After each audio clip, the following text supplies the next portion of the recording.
not able to move that small body I'm having inside that huge cosmic balloon. I feel more I, me, mine identities move with the cosmos. I feel like I can move anything in the cosmos, but paradoxically, not able to move anything in my body, even my feet or my hands. Absolute aloneness.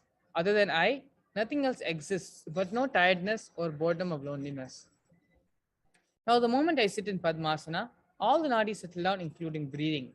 Being falls into samadhi, no verbalization, no visualization, absolute unclutching experience and pure consciousness experience of Mahakailasa. Paradoxically, if I stretch my body and lay down, I am able to open my eyes and recognize all the things happening around me. So my doctor disciples who are taking care of me insist that I keep my body stretched. When I see somebody, I see the whole past, present, and future lives and patterns together. So the way I relate with them looks illogical, irrational, even for them and for them and even for others. I can also see the past, present, and future. Time is just one more dimension of life, like length, breadth, and depth. Living the life as long as you want, or taking another body in any plane or any loka, is just your free will. I feel more comfortable, very relaxed, and resting while sitting in Padmasana, wide awake day and night, without knowing the difference between day and night, then stretching my legs and lying down. Few more further medical test results have come. Medically, my body is completely fit and healthy, but still not able to eat one idli, not able to sleep even for 21 minutes continuously. This absolute silence and stillness of the snow covered mountains and oceans keeps me extremely energetic and alive. I lived a full, sincere life integrated to my Guru Parampara, did extreme hard work. If my Guru Aranagiri Yogeshwara gives me more time, I will do more of his work. I am absolutely fulfilled about my past and extremely enthusiastic about my future. Anything my Guru wants to unfold. With my Guru's grace, I already made Kailasa, a revival of enlightened Hindu civilizational nation, happen with sovereign land. I have revealed my vision for furthering of revival and enriching through more than 20,000 hours of my satsangs, initiations, and classes, which comes around 1.7 terabyte digital material in the last 22 years from the year 2000. Books published with ISBN number 1250 in 52 international languages. Still, more than 700 manuals and books are unpublished, which will soon be published. I have initiated enough disciples to manifest Paramashiva's powers and created many Kailaya Vasis who will carry on this mission of Kailasa. So I neither have greed to live longer on this planet, nor have hated to leave this planet. I am absolutely fulfilled. Meditate on each of these descriptions about Samadhi and do Ajapa Ajapa or unclitching. You can also experience this as you're all in the space of oneness with me, and we are all literally an extension of one universe, Paramashiva.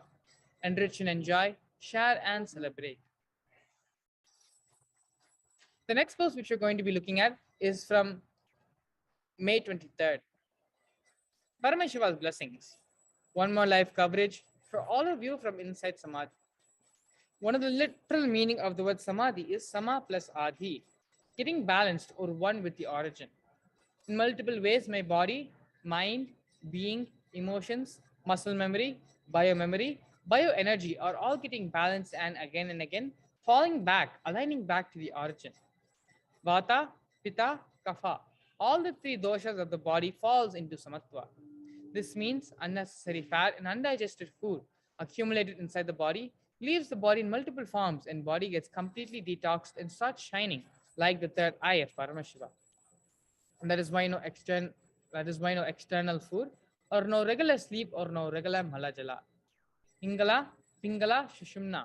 All the three nadis get absolutely balanced. So breathing and the dasa pranas, the 10 actions of air circulation inside the body, gets completely balanced, purified, and detoxed. The karmas are purified, burnt, and clear. When I am established in this samadhi state fully, all those people who asked boons, prayers, wishes are granted. Energy from Paramashiva manifests intensely and fulfills everyone. That is the reason people find all the boons they ask me during the programs and during the prayers gets fulfilled when I am in samadhi. All the questions people ask are responded and answered inside them when I am in samadhi because I am in oneness with all of them. Even the so-called haters and enemies lose their strength to hate me and hold on to the enmity because I spread and being one even inside their soul. I see every being with all their past lives, present lives, and future possibilities and respond accordingly to each being. For each devotee disciple who pours their time, treasure, talent, my love from the Samadhi state is showered back on them. Love and attention from Samadhi state is pure energy and power. So when it is showered, nobody will be able to doubt or deny it. Every boon and blessing given during every program, every time, even in the past lives that I'm empowered, manifested, fulfilled now while I'm in Samadhi, because through this body intensely Paramashiva manifests and does all his activities he is supposed to do. It is literally like Paramashiva takes over my body, being completely, operates on high speed, intensity, and urgency, responds to single individual prayer to the largest happening in the cosmos. Many seekers, self denial, self hatred, STHD is dissolved. Right knowledge is given, and the courage to follow the right knowledge is showered. That is the reason when I am in Samadhi, many devotees, disciples become so intense like Shivaganas and take powerful decisions towards manifesting Paramashvatva. Actually, building of the real Kailasa work happens million times more when I am in this deep samadhi than doing regular activities like satsang, initiations, and classes. The whole cosmos is churned since sincere seekers are intensely attracted towards me, intensely beyond the societal patterns and conditionings. During these intense samadhi periods, Paramashiva manifests in this being like dynamic dynamite diamond and destroys all the patterns and conditionings, ignoring conclusions supported by arrogance. Paramashiva loves, loves, loves, loves, loves, continues to love you so powerfully till all your doubts and denial about his love drops until you all start enjoying the same love and oneness with Paramashiva. Enrich and enjoy, share and celebrate. The next post which we're going to be looking at is from May 30th. Paramashiva's blessings. Dear devotees and disciples, I will give you one more life coverage from Samadhi about Samadhi. Samadhi is absolute wellness, health, and it is actually cosmic orderliness. Body just aligns for more higher expressions of Paramashiva's knowledge and powers. Fortunately, my body is continuously under medical observation and multiple diagnostic methods are also used. Everything is well documented to prove Samadhi is not disease. My brain waves and heart function are constantly recorded and observed with the full ICU setup. Prove Samadhi is not coma state. Once I settle in the body and start giving regular satsangs, I'll release all the medical reports to the world and prove Samadhi is not any disease. Even though there is no food or any intake, there is no tiredness. There is no entertainment other than listening to Dharmavaram Sri Swaminathan Devaram chantings, but no boredom or mental fatigue. Samadhi is not a mental state or an emotional state. It is beyond body, mind, emotions. Actually, from my first Samadhi experience, I neither have mind nor any emotional state. All my actions and reactions are just spontaneous response for the mission of Kailasa of Paramashiva. I neither have personal interest nor have personal motives. I don't even have a personalized individual idea or opinion or cognition about myself. With more and more of this Samadhi tsunamis happening in my system, the individual I carry is more and more filled with Paramashiva and established in Paramashivatva. From Maharishi Valmiki in the olden days to Bhagavan Sri Ramana Maharishi in the modern day, all of them prove that during Samadhi, body doesn't get destroyed even though there was no normal food intake or sleep. Body only goes through a powerful superconscious mutation. Samadhi is like an intense spiritual detox. Till now, we have done multiple researches and observations and documented medically and scientifically. But this time, the amount of data we are able to collect establishes many points of Jnana Vijnana of Hinduism and many points revealed in the pure science, Vedas, and applied science, Agamas of Paramashiva. I always wanted my life should scientifically validate the great revelations of Hinduism about consciousness and superconsciousness. Now we got enough medical data to establish Samadhi is superconscious mutation and not any sickness. So I will be surely back in few days to share the satsang with big bang that I'm enjoying right now by being inside the Samadhi. Only thing during Samadhi, the body should be left to be as it is without getting touched or without any external intervention. Fortunately, all the doctors who are attending to me are my disciples, so they understand and let my body to be as it is. They are only observing, recording, and documenting whatever my body is going through so we can show to the world medically and scientifically and prove Samadhi is not a physical, mental disease or disorder. Each one of you meditate on all these powerful cognitions and try to practice unclenching. You will all experience the same Samadhi state as you are all my extensions and in oneness with me. enrich and enjoy, share and celebrate.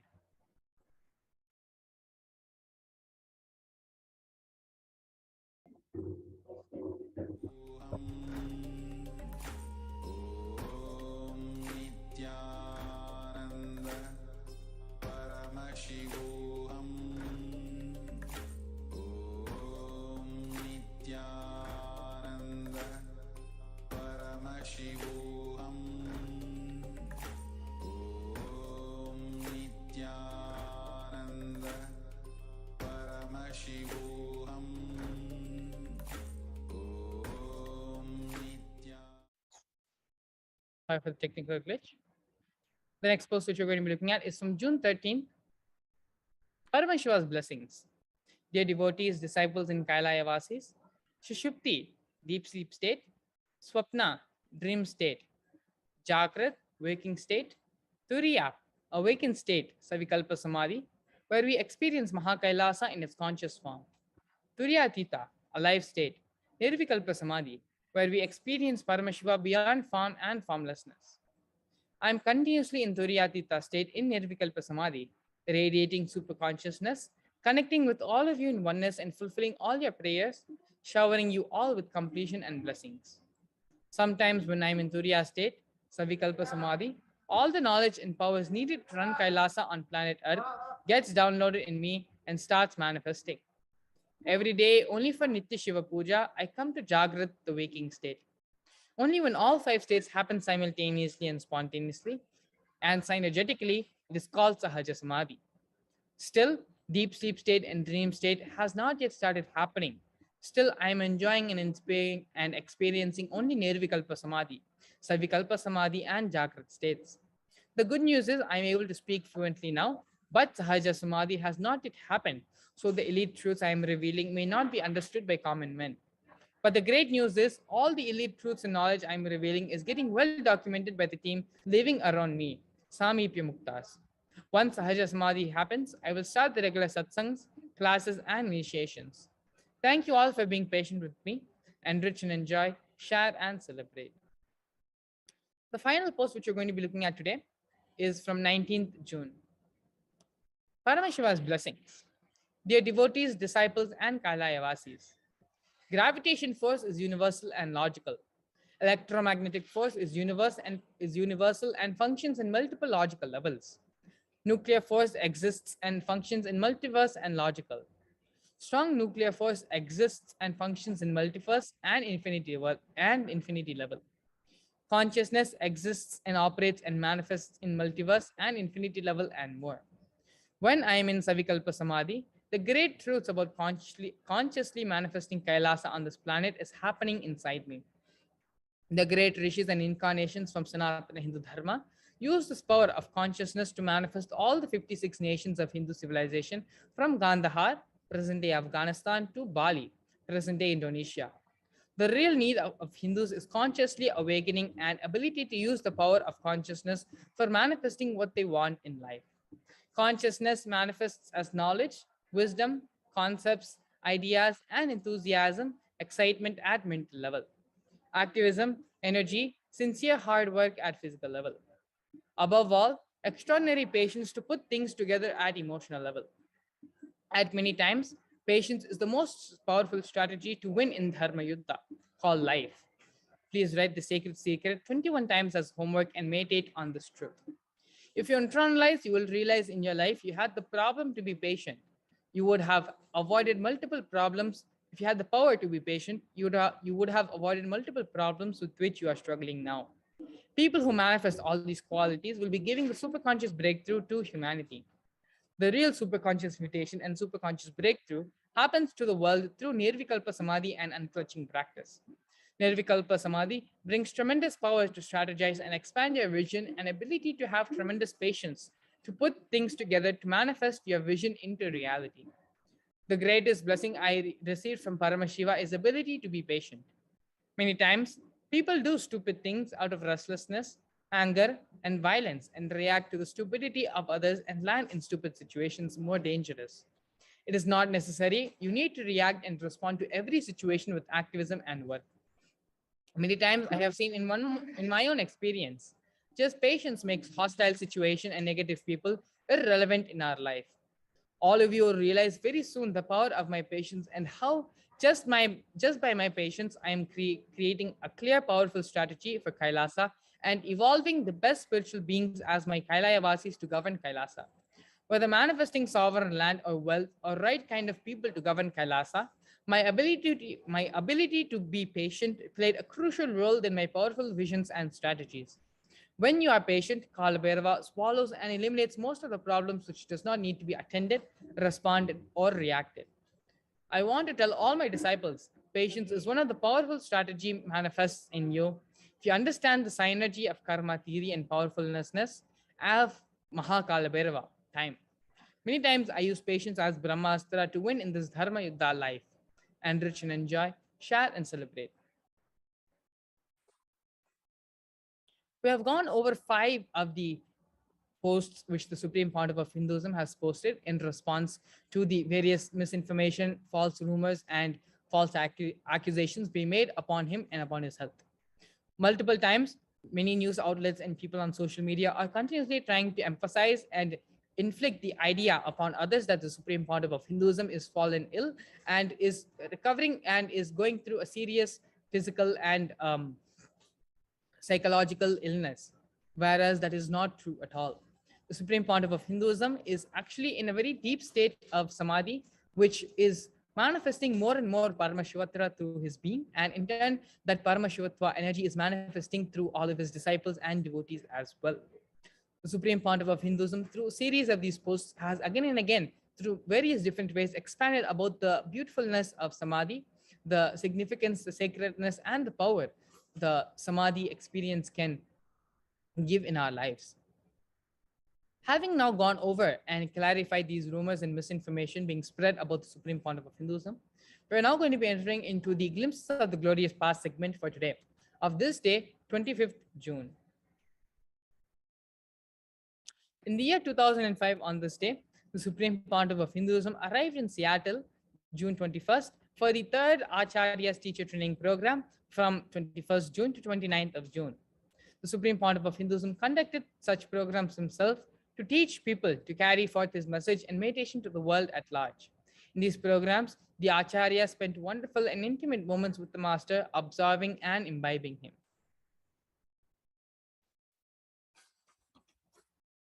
Here in this interview in Seattle again, the Supreme Pontiff of Hinduism gave a radio interview in the show called titled Being in Seattle.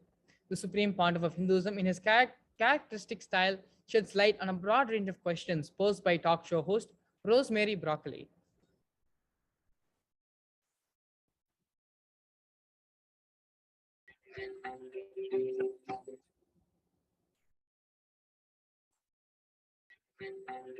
In my audience, this is something that we are striving for. So during our talk today, I would love it if you could just, why don't we just have you start by saying, what does it really feel like to be in the moment? First thing, living in the moment happens only when you are really enjoying this moment. We should understand why are we so much caught in the past, because it always feels that memories are really much more solid than the reality. Thinking that memories are more solid experience than the reality is what we call illusion. Even in your day-to-day life, you can see, when you go to some place for vacation or a picnic with a family, first thing you do is take photographs, smile, stand, take photographs, right, so that later on you can see that photograph and enjoy. You don't really exactly enjoy that very moment, but you make everything into past and you know how to enjoy the past. Somehow our mind is trained to believe the past is more enjoying, joyful, blissful, colorful than the present. That is the first thing which we need to understand. So let me ask you, because what I was really, what interested me is, and let's let the audience know a little about your past, that right when you were born, that and in your tradition from India, you were born in South India, Yes. that you have a tradition of having astrologers present at birth. And can you just tell the audience a little about what happened to that astrologer? Yes. First thing, in the Vedic tradition, they have a special beautiful science called astrology. Based on the time of the birth, they predict the life course of that soul. We believe every soul consciously decides the time and the place and parents to take birth based on their mission, based on their decision how to live. So based on that theory, the astrologers sit and predict how the main course of the life of that person will be. Of course, the person who predicted my horoscope is in this field for 9 generations.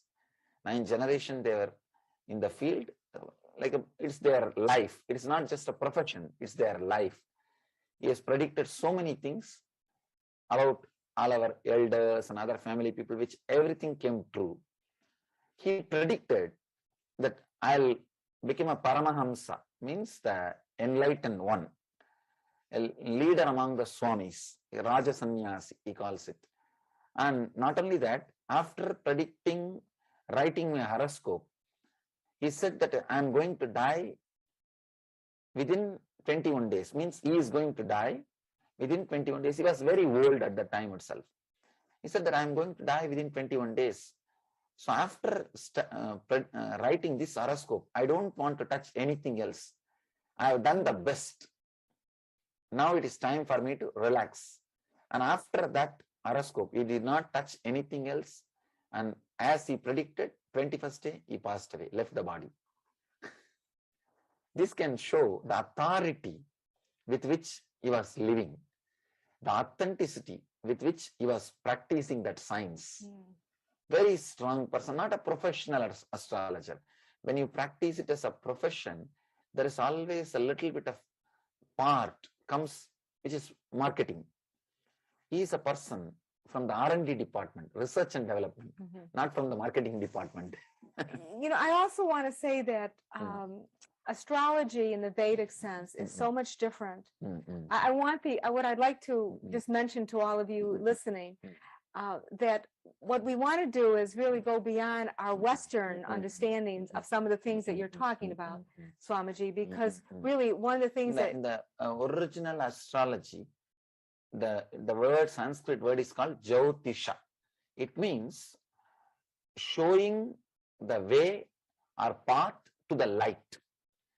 Originally, the astrology science was created to choose the right path towards ultimate enlightenment for every individual.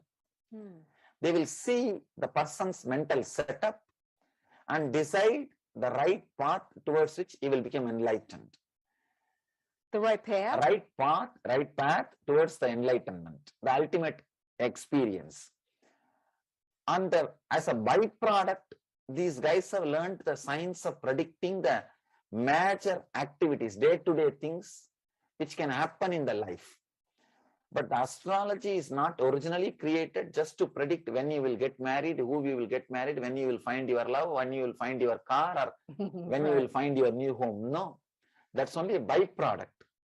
The main purpose of the astrology is to find and choose the right path towards liberation or enlightenment.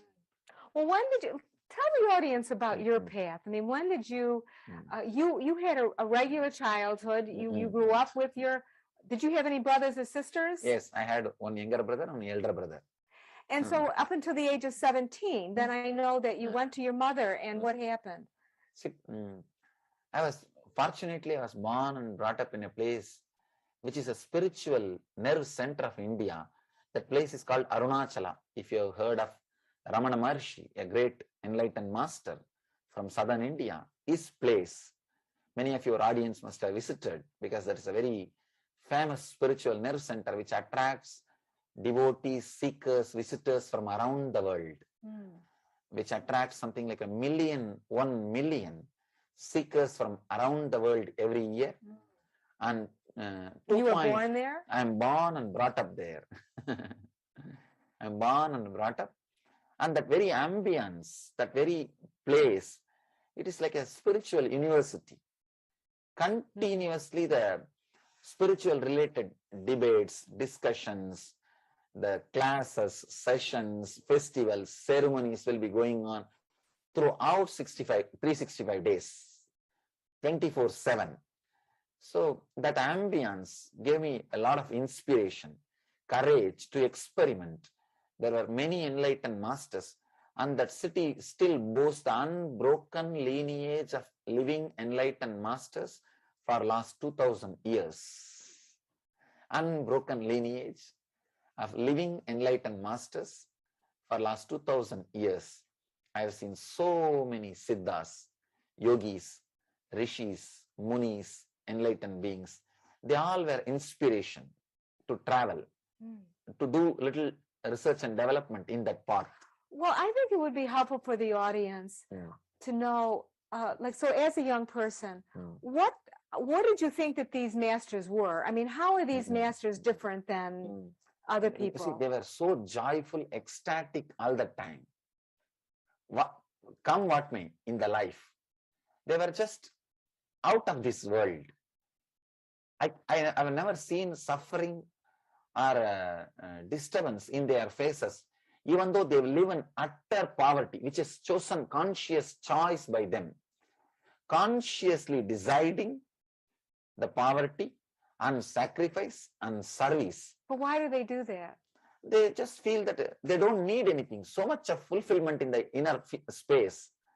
One master with whom I had the fortune to live, every day something like 300 to 400 people will come to have his darshan, to see him, get his blessings, to get his opinions about their life, or to find the path. He has taken a vow, before he sleeps, he will not have any money or anything kept for tomorrow. Whatever is around him, he will distribute it to people, beggars, poor people, whoever comes to him. He will just give anything comes to his hand. End of the day, he will just sleep with his hand under the head. Just a complete, beautiful life. When I saw them, I was inspired. Oh God, these guys can do this. And this is possible. They are out of the world. And I know the powers which they expressed. And he can see anybody and tell anything which is going on inside his mind or which is going to happen about his future. I had the fortune of living around him 6 years.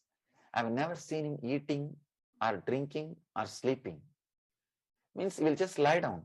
I've never seen him like a regular sleep like us. This really shocks us. Any logical man will be feeling, what is he talking? Never eating.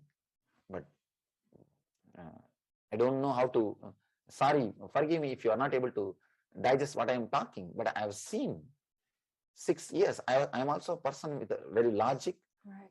and I doubt everything. I question everything. Right. Well, I think Swamiji, there's enough people, and I know that my audience are people who understand our attachment to the physical world, and that what we want to do is free ourselves from that conditioning. So I think that, I mean, I know myself listening to you, I can appreciate what you're saying, and I have enough awareness to really realize that we really do have within us everything that we need.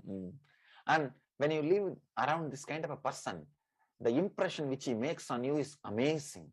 Because I don't have to doubt, I'm seeing a living example. There is somebody sitting in front of me. He never used even clothes. He was just naked. He was naked? Naked. And just living like a child, happily. Happily living like a child. If you find time, you can see from the souvenir which you received. Or you can see it in our website. His photograph is there. His name is Isaki Swamigal. And he just lived so happily. I have never seen him in low mood, continuously overflowing, bubbling with joy. Never, he doesn't need anything from the outer world. He's just completely fulfilled. We call in Sanskrit Atmo Rahitaha, means completely fulfilled in himself. There is nothing needs. He was radiating, giving so much to the outer world, but never took anything from the outer world. When you see this kind of a person, the impression which he makes on you, just can't imagine. See, talking about this kind of person is different. And seeing somebody, and in such close quarters, I lived with him throughout day and night. Morning till night, I can see him. Is he your master then? I can say he was my main inspiration source. I had 2-3 people teaching me. I learned from many people. He was one of the main inspiration source. You can say he is one of my master. Well, let me go back to your mother, because I know that in my reading, you went to your mother and you told her you do want to take this Yes. journey, because in India, let's explain to them that Yes. you journey from one master to another. Is that how you do it? Yes, it's like in India, if you want to learn, you are supposed to take up a wandering path. Means you are supposed to leave your home and the hometown, just travel from village to village by walk, beg and eat in the places wherever you are given food, and learn from the life and the masters whom you meet on the way. It's a very beautiful journey. Sorry. I want the audience to know that in school, you did very well in school. I mean, you were very good in math and science. So you were really ahead of yourself. Not only ahead, and I had whatever the outer world can offer. I never had an insecurity or something which outer world can offer. I had everything. I consciously decided to travel in this path. When I went and told my mother that I wanted to take the sannyas life, the spiritual journey, the research and development in the inner science, she just said that she started crying. I said that, you mean I should not go? She said, no, I can't say you should not go. Only I am not able to tolerate now. I digest now, so I am crying, but I can't stop you. You can continue your path. She gave the blessing. I continued my path. Around 9 years, I lived wandering, begging and eating, sleeping under the trees, studying at the feet of the different masters. India is such a holy land. Every village, when you walk and when the people know that you are a seeker, they offer food. That society itself is programmed to take care of the seekers. 9 years, I wandered the length and breadth of India, studying, learning, practicing, experimenting the inner science. And the beauty of that social system is all 9 years I was given food, shelter, clothes with respect. But you must have been younger than 17 years old then. From 17 to 9 years, I was traveling. Okay, because you had, tell the audience about the moment of your enlightenment. I thought that was very interesting. You can say a few strong experiences which led to enlightenment, because the enlightenment itself, I'm not able to verbalize. It is such a powerful, strong experience. Maybe I'll tell that one or two experiences which I can verbalize. It was like the first experience was like a opening in the inner space. Even with closed eyes, I was able to see all 360 degree. Whatever is around me, not only see, I was able to feel. See, seeing is a very superficial word. Seeing is something like a seeing with your 2 eyes. But if you are able to see the same thing without your 2 eyes in the inner space, you can feel everything is part of you. Anything you see in your inner space is part of you. Am I right? So I was able to see, means feel everything inside my inner space as part of me. If I have to tell a few more words, now you know you are alive inside your skin. Right. You know you are living inside your skin. I felt the same life, that not only inside my skin, outside my skin also. I felt that I am alive in the rocks, in the plants, in the flowers, in the whole, all the living beings, animate and inanimate things around me. That was the first experience. Well, that must have been wonderful. Wow. Opened a deep compassion and love for everything. Reverence for life has happened by that experience. I felt very clearly, experienced. I am not alive just inside my skin. I am alive in that skin also. I am alive inside this furniture also. I am alive in that plants also. I am alive in that flowers. I just experienced. I am alive in everything around me. Inside and outside the skin, I am alive. That was the first opening. We call it 360-degree experience. And anybody who goes through this experience, not only he became non-violent, the reverence for life comes. Acceptance of every being as he is starts coming into yourself. Then religious fanaticism, communal fanaticism, linguistic fanaticism, everything disappears. Everything disappears. You can't die or kill somebody for just some concept's sake. You will have the reverence for life. Not just non-violence. Just non-violence is a negative part of reverence for life. The positive part is reverence, the real respect, acceptance for life happens when you experience you are alive, not just in your skin, you are alive in every skin, inside every skin. That was the first glimpse which happened in me, which led to enlightenment. The enlightenment itself, if I have to define, verbalize, I can't exactly verbalize. Maybe I can verbalize one or two symptoms of enlightenment. After that, what all happened in me?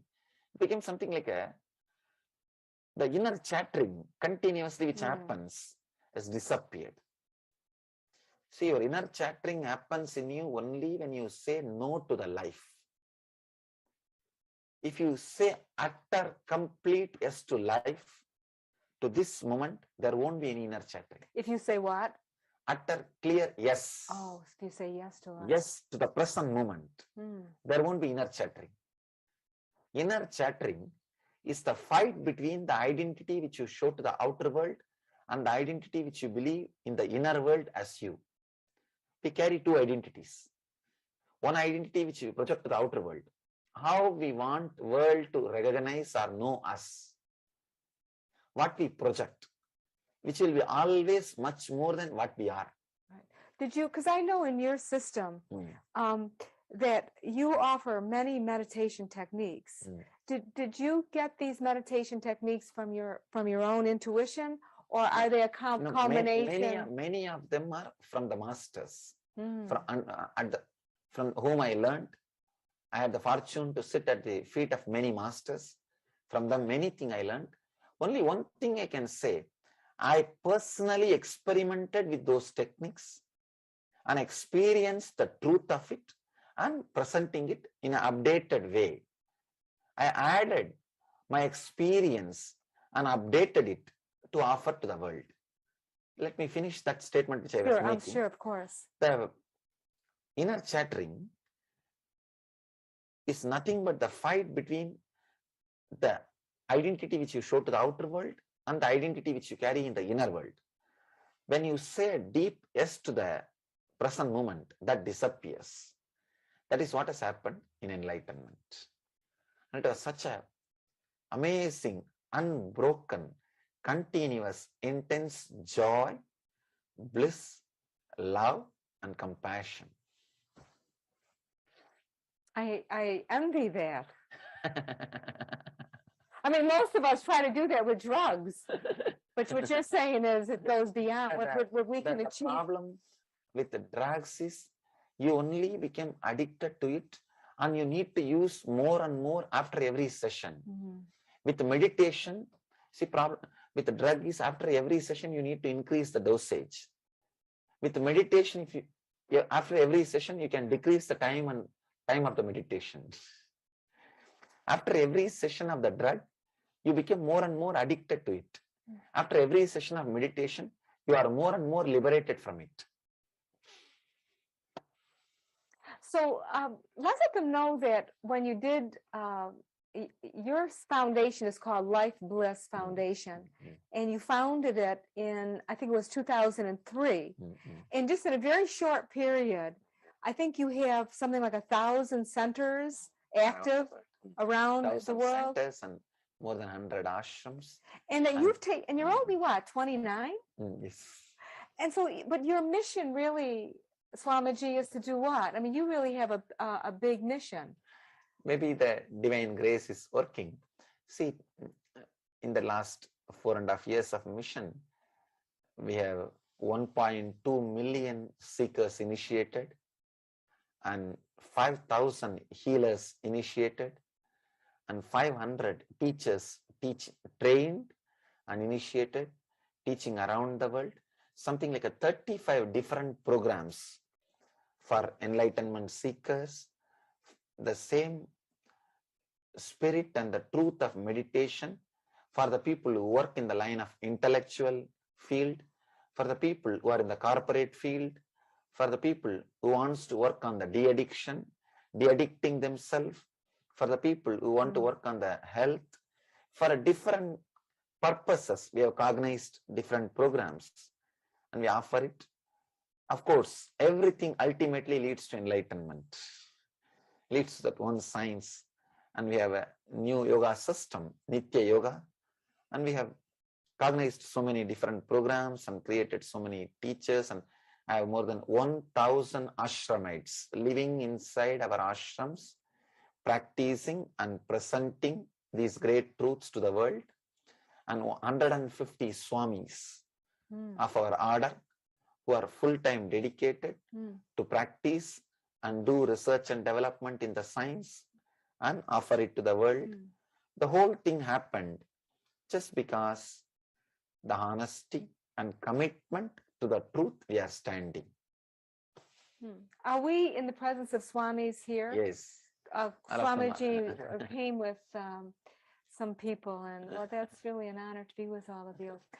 I know, Swamiji, if I just could take a second, I know one thing very dear to your heart is offering programs for young people. Yes. Could you just tell us a little Yes. about your program where people for little kids can, from the ages of what, 12 and 18, is it? Oh, no. Yes, we have a 3-level program. Between the 0 to 7, below the age 7, we have programs to help kids how to live without getting conditioned by society. Really? How to retain that joy.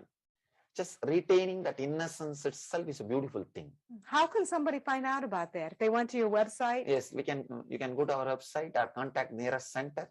You will get the whole detail. Right, because you have a center here in Bellevue, yes, I think. We have a center in Seattle also. And there's a next level program between 7 to 14, where we teach them the basic science of meditation and how to awaken their intelligence to internalize the social laws without making them as a conditionings. See, if you understand about the society, ways in which the society works, civilization operates, you will know how to play with the mask, but how not to get conditioned by it. Oh, I love that, how you said that, not to play with the mask. And Oh, relax that's from it wonderful. Oh, that's when great. you don't need it. The coat is necessary to go to the office. When you come back from your profession or your office, you can just be with yourself. You can be completely relaxed from the conditionings. Oh, now, these kids, do they go away to a school or do they leave their parents? We offer in 2 ways. One, the web-based, and other one, the classrooms-based, means where our centers are there. There we give them. And the third thing, we give them just weekend workshops. Wow. Through weekend lessons, we teach them. And we have a 3rd level program. After 21, 1 year, we give them complete free food and stay in India and teach them about the basic science of enlightenment. This is completely offered free. Anybody from around the world can come and stay there for 1 year.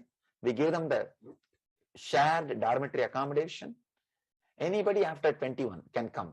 Anybody from America? Anybody from America, Have they around sent the their world. kids? around the People, world. Yes. really, they're doing They that. wait whether Wow. they can come or they can send the kids, but only after 21. Before 21, if a parent accompanies, they can stay. Without a parent or a guardian, they can't stay. Oh, that's so After wonderful. 21, anybody Mhm. can come. 1 year, we will give them free food and stay, and all the educational materials freely. They can learn the inner science, study the enlightenment science, and practice in the beautiful ambience. We believe knowledge is free. Because I myself was given this science freely. So we have a university in India, means the spiritual university, where we offer this program. Not only they can learn, and they can have the certificate to teach others. Oh, great. Teach others. We request that person only one thing: have honest seeking. Do not just abusing the hospitality. If you have honest seeking, interest to learn, you are welcome to have 1 year free program. We offer them the basic accommodation, food. We have something called like a regular programs and training mechanism, where people can come and not only they will learn the intellectual things, they can even practice the basic science, the basic things like Ayurveda, yoga, meditation, the basic life solutions from the Vedic tradition, and how we can create a better software, better inner software for our whole life.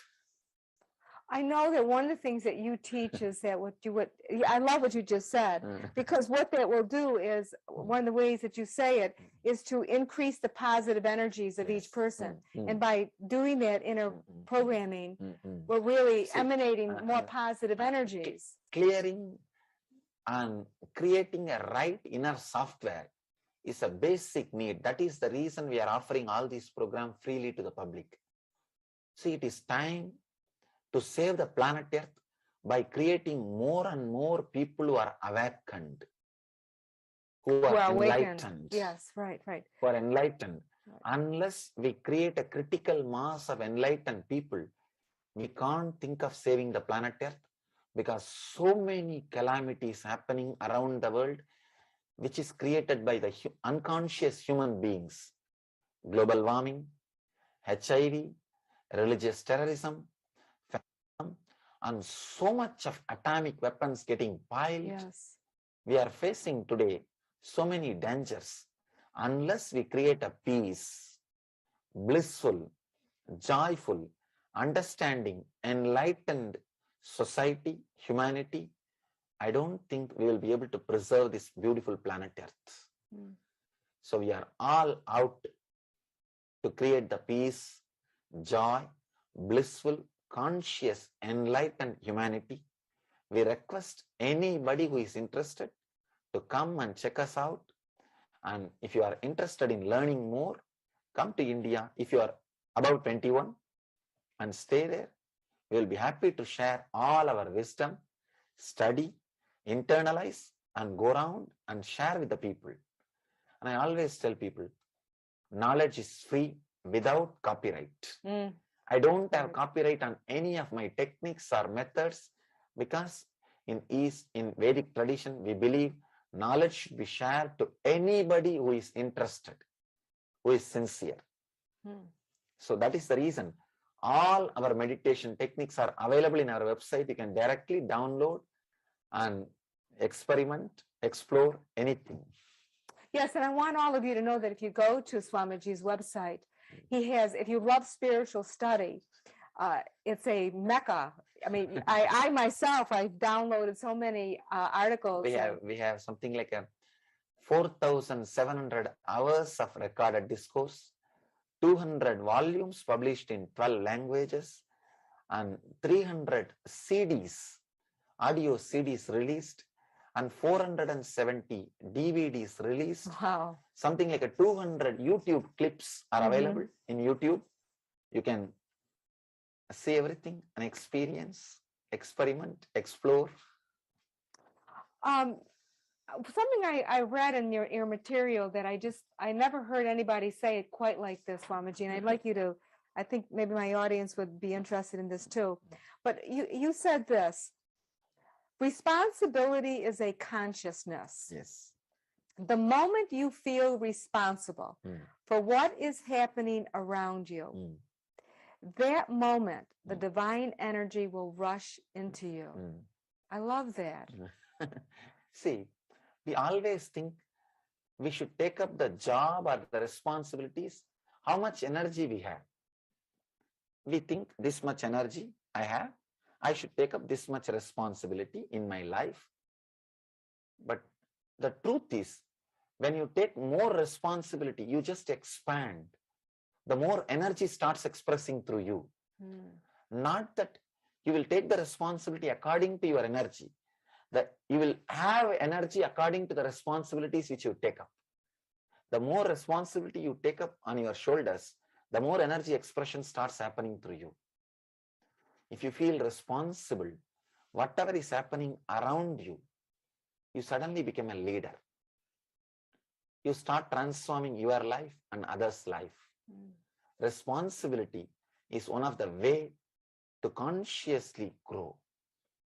That's what Gita says. Responsibility Is one of the way to consciously grow. Taking responsibility for others is the technique for enlightenment. That is what Gita says as karma yoga. When you really feel that you should do the karma, taking the responsibility for others, you will not even bother about results. Just out of your compassion, feeling responsible, you will start working. You will start reacting. Overflowing, working out of overflowing responsibility is what we call spiritual life. Working out of overflowing energy and overflowing compassion, overflowing feeling of responsibility for everything is spiritual life. That's beautiful. Not working for greed or fear-based. Working out of overflowing responsibility is conscious life. That's beautiful. And that leads me into wanting to talk to you about the energy flow, because I know another part of your vision or your grace to the planet is to teach us about healing. And in your system, healing is a very big thing. See, can you talk to us about that? We help people to heal themselves by giving them a simple meditation techniques and the conscious decision. See, by your nature, very nature, body constantly heals itself, rejuvenates itself and replaces itself. Even medical science agrees, body heals itself constantly. It rejuvenates itself constantly. Healer means a person who helps the others to heal themselves more quickly in a conscious way. Now you heal yourself without consciously. If you are helped, taught how you heal yourself, that simple science, if you consciously start practicing that science, encouraging that self-healing system, you quickly come out of the diseases. You quickly come out of the mental disorders. Healer is the person who helps the other to quicken the healing process, which is already happening in him.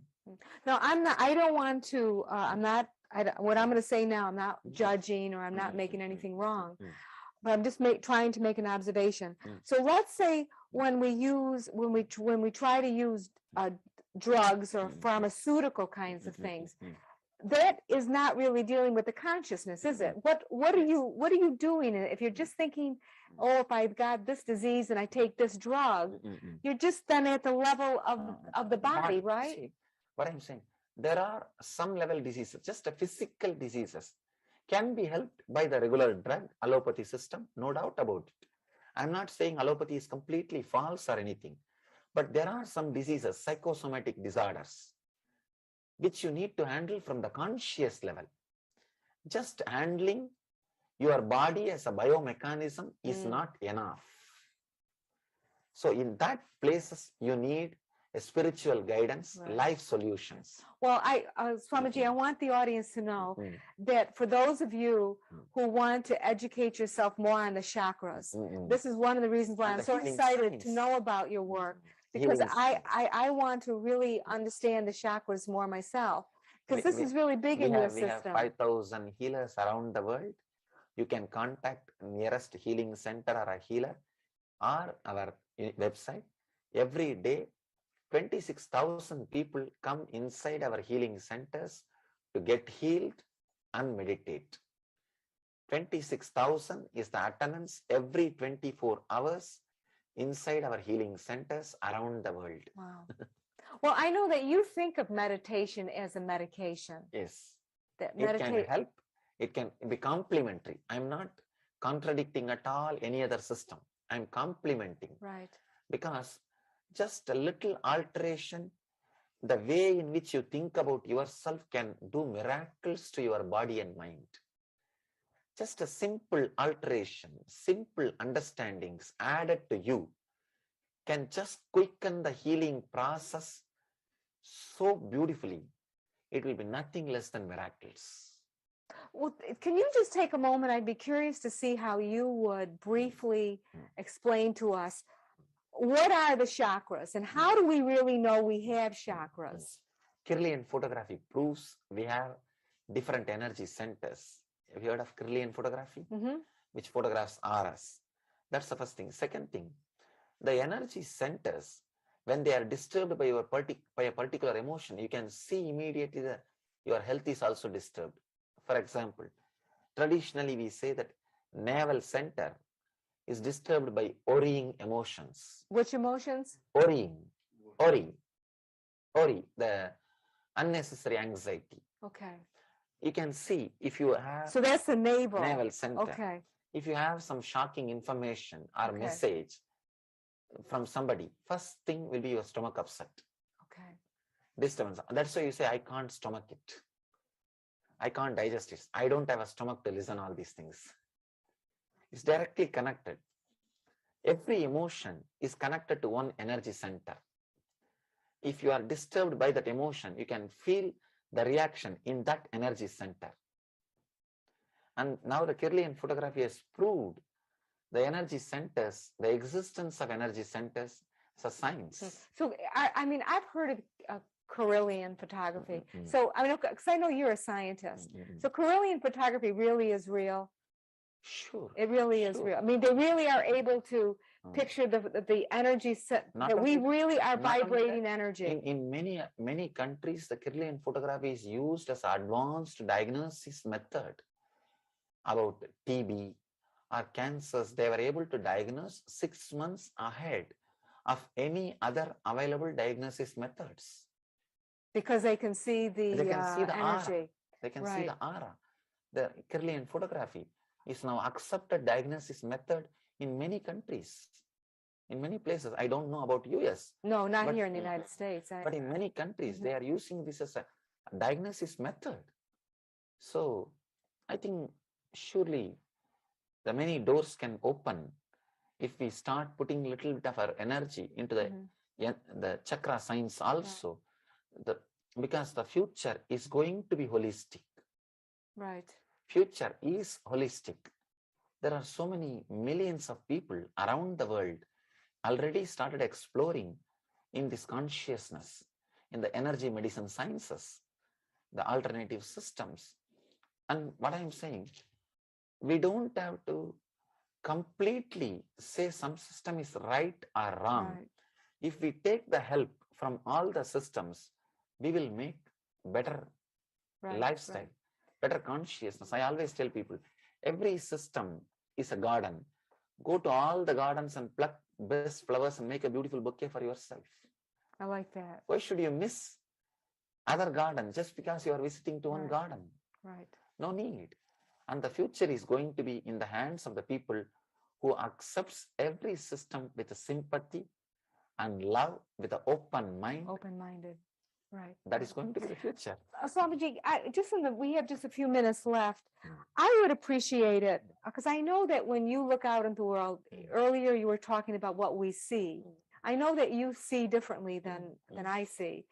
Can you give us some words of comfort in terms of, like, let's say here in America, some of us who see what our politicians are doing and some of the decisions and some of the suffering that's taking place in the world, how can we look at that and not be so stressful ourselves? First thing,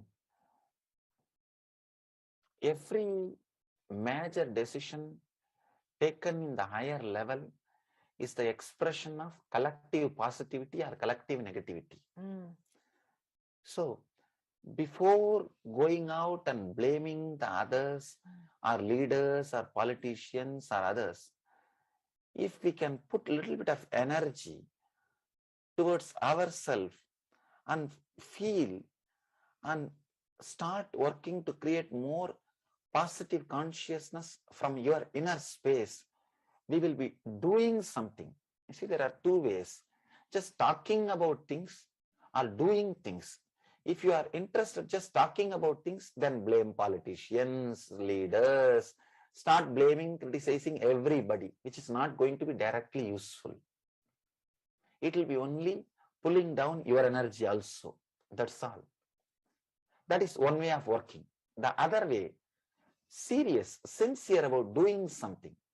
If you are interested in doing something, let us do what way we can add more collective positive energy. Let us create more positivity from our side, bring more love in our action, grow high, increase your frequency of consciousness. When more and more people start working on themselves, the collective positivity has to express itself through right politician and right leaders. See, all leaders are channels of collective positivity or negativity created by mass. Right. They are also guided by the mass. So two things. One, sitting and blaming them. Second, working to create more positive energy. I think a sincere person should start working towards creating more positive energy, then blaming, criticizing, getting upset or disturbed. If you are getting upset, disturbed, what is going to happen? Except you are going to have a little more depression and little more negativity, and only then you are adding more negativity, more mass to the negative consciousness. So I feel revolution is not the way, evolution is the way. Evolution is the way. Is the way. Revolution is not the way.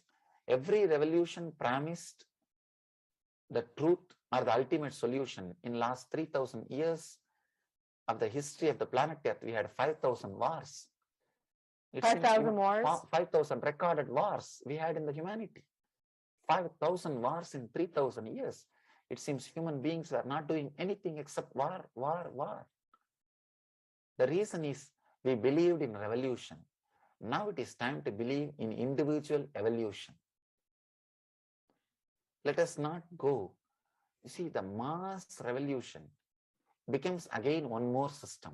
Anybody who comes to the power is again led by the mass negativity or mass positivity.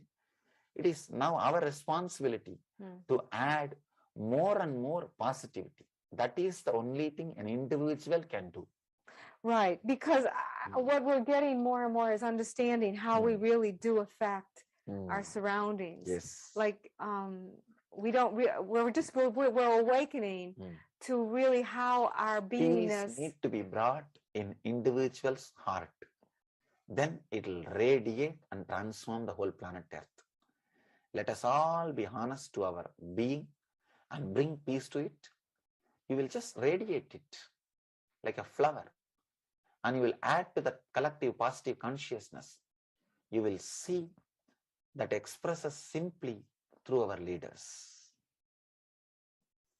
Instead of getting upset or disturbed by the negative decisions, just create positive energy so that they also are affected by this positive consciousness. Well, let me ask you this, because we just have, but then how do you confront the idea, like sometimes when I think about, of course, every day people are dying. I mean, let's face it, every day people are dying in ways that are painful. Mm. But now that this war is going on, and of course, I'm trying to collect my mind, but how do you deal with knowing people are dying by suffering? I mean, how do you deal with that? I mean, how do you understand that? Little babies, old people. I mean, how do you understand that? The only way is, at least let us work that in near future we can avoid this kind of things. See, what is happening is the result of our past. At least in the present, let us create more and more positive consciousness and energy so that we will avoid these things in the future. If we also get agitated, disturbed, then we will again start creating more violence and negativity to stop the violence. Violence cannot stop violence. Blood cannot wash blood. Buddha says beautifully, if we start thinking in the eye for an eye, the whole world will become blind. If we start working in the logic, eye for an eye, then from this group, that person will take one person's eye. From this group, he will take other person's eye. Then the whole world will become blind. So the only thing we can do is start creating more and more positive, peaceful ambience inside your being and continuously work to create that peace and love outside your field. That is the only possible solution.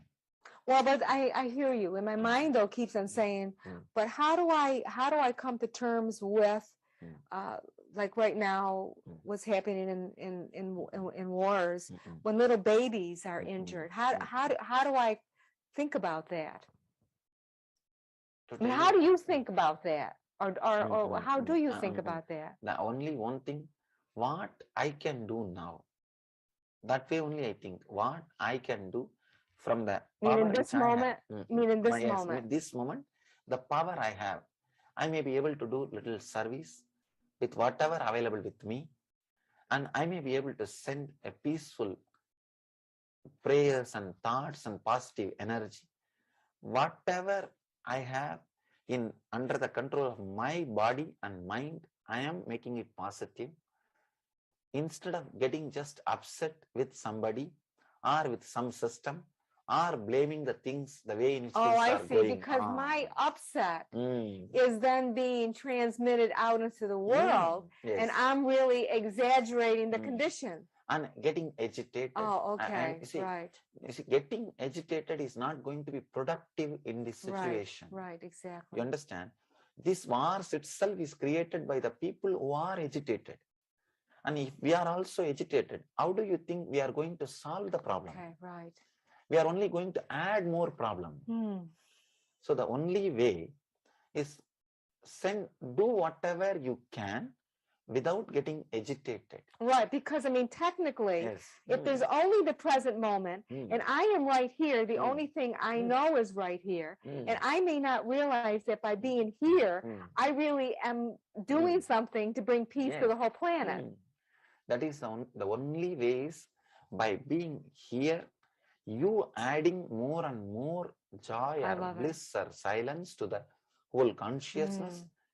By you getting agitated, already you lost the game. Great, that's so great. Already you have lost the game, because the wars itself is created by the people who are agitated. If we are also agitated, how are we going to do something to the good, do something right to the planet Earth?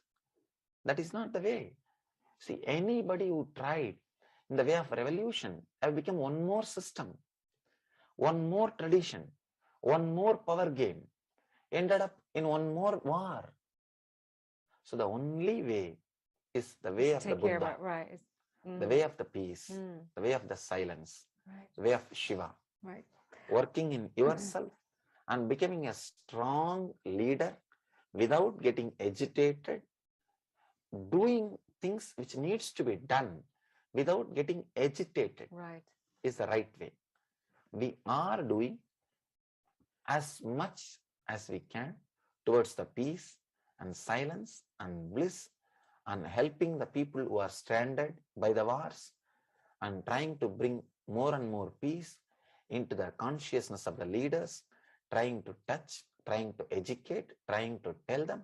We are doing everything, but not getting agitated. Right. We Swamiji, are supposed to become excuse me. productive people, Right. not agitated people. Exactly. And for those of you locally who are listening to this talk, I understand that weekly you can go to some place. Is it in Seattle Yes, and in Bellevue? Seattle, we have a Bellevue Center, That you can go on Sundays and there's a meditation and you can learn more about the sciences which I'm teaching. and they give regular classes. What is it, every Regular few classes they months give. or? Every weekends they give classes, and once in every month they give classes, and you can go to website.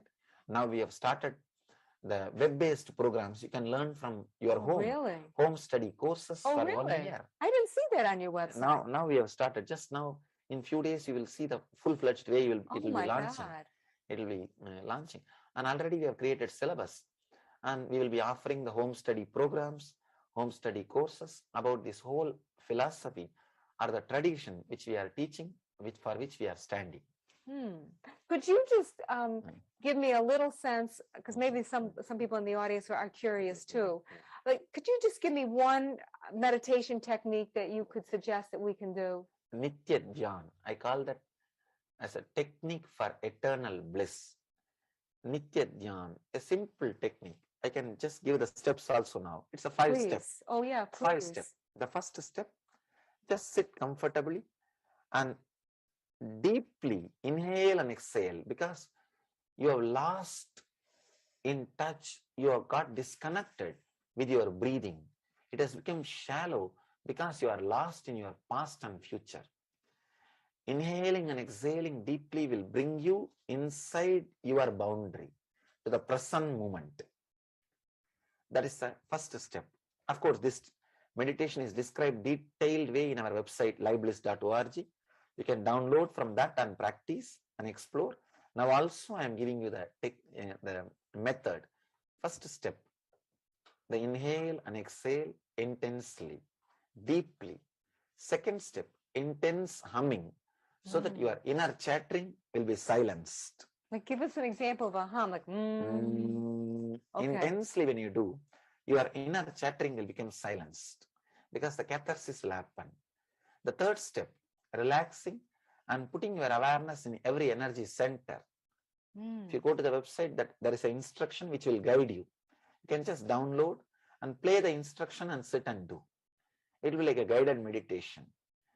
And the fourth step, just be unclutched, means do not create a chain link of thoughts. Do not create the shaft of thoughts. Whenever thoughts rise in you, just be a witness. Sit in a relaxed way. Any word or letter or thought raises in you, do not create, maintain or destroy. Just be witness. The fifth step, sit in a relaxed way, in a deep prayerful method, prayerful way, surrendered to the whole cosmic energy. Be receptive to the whole cosmic love, energy and compassion. This 5-step detailed way, it is described in our website, livebliss.org, Nitya Dhyan. You We'll just put that up on the web. download and practice. This one technique is enough. This is the essence of my teachings. That's so great. Thank you so much. Thank Well, you. we are at the end of this hour. It was really a blessing to be with you. I think all of you can appreciate what it was like for me to look into his eyes. I've been in bliss just being able to be with you. Thank you so much. Thank you.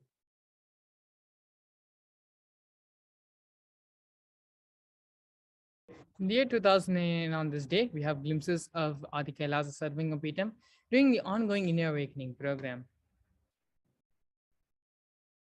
Here on this day in the year 2012, the Supreme Pontiff of Hinduism delivered a beautiful satsang under the title, Do Nothing, Accomplish Everything.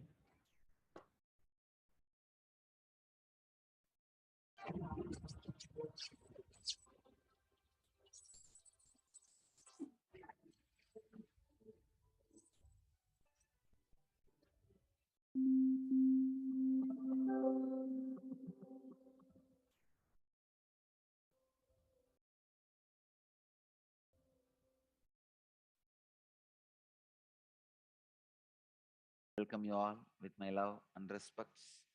Today we will start the satsang in Bhagavad Gita, 5th chapter, Sannyasa Yoga, 8th and 9th verse.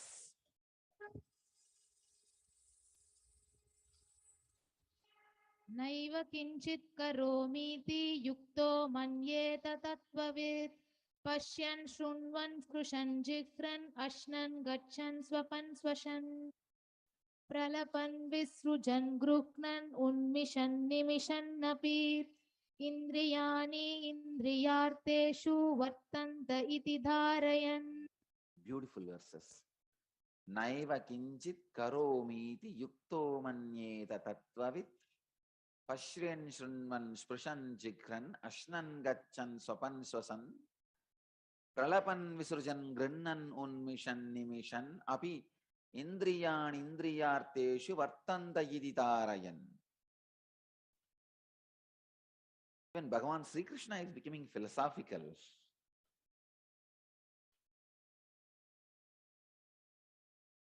Shiva becoming emotional, Sri Krishna becoming philosophical, both are rare scenes.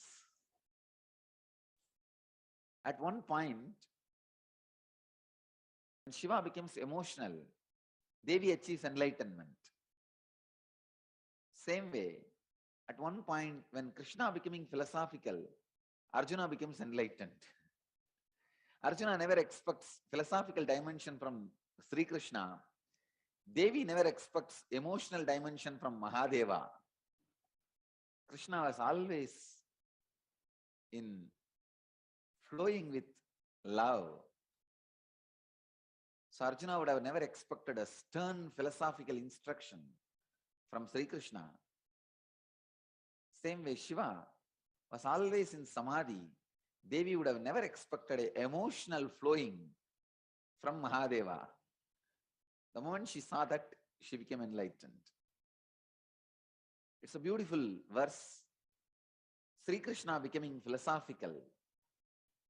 The translation, the one who has experienced the essential nature understands that even as he surveys, listens, obtains, perceives, consumes, moves, reclines, breathes, prattles, emits, ceases, opens or shuts the eyes, it is the sense organs that are supporting the senses and that he is not doing anything. Wow. I tell you, this one verse can liberate you. This one verse can lead to Jivan Mukti. Whatever position, space, karma level, understanding you are in, whatever may be your background, karma level, education, qualification, profession, whatever may be your background, you can be liberated just by this one verse, understanding this one verse. Naiva kinchit karomiti yukto manyate tattvavit Pashyan shrunvan sprishan jighran asnan gachan swapan swasan Pralapan visrujan grinnan unmishan nimishan api Indriyani indriyarteshu vartanta yiditarayan. The one who has experienced the essential nature understands that even as he surveys, listens, obtains, perceives, consumes, moves, reclines, breathes, prattles, emits, ceases, opens or shuts the eyes, it is the sense organ that are supporting the senses and that he is not doing anything. I'll narrate one experience happened in my life in a very young age. Then you will understand this, the sacred secret from this verse.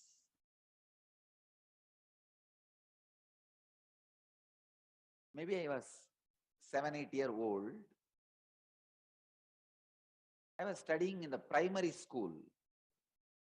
Studying means once in a while I will go to that school and bless that school. That school name is Kanyaka Parameshwari School. It is run by a Vaishya community trust. Just opposite to that school, there is a Vasavi Kanyaka Parameshwari Devi temple. It's a Devi temple.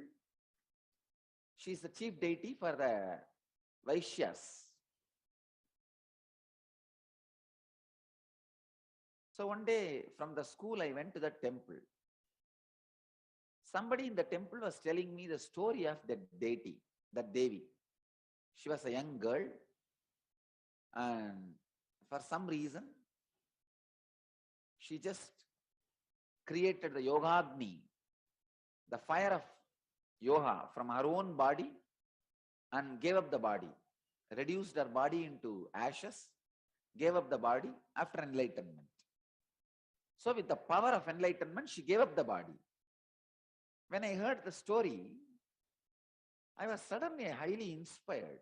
I thought, how can somebody create fire from their own body and reduce the body into ashes?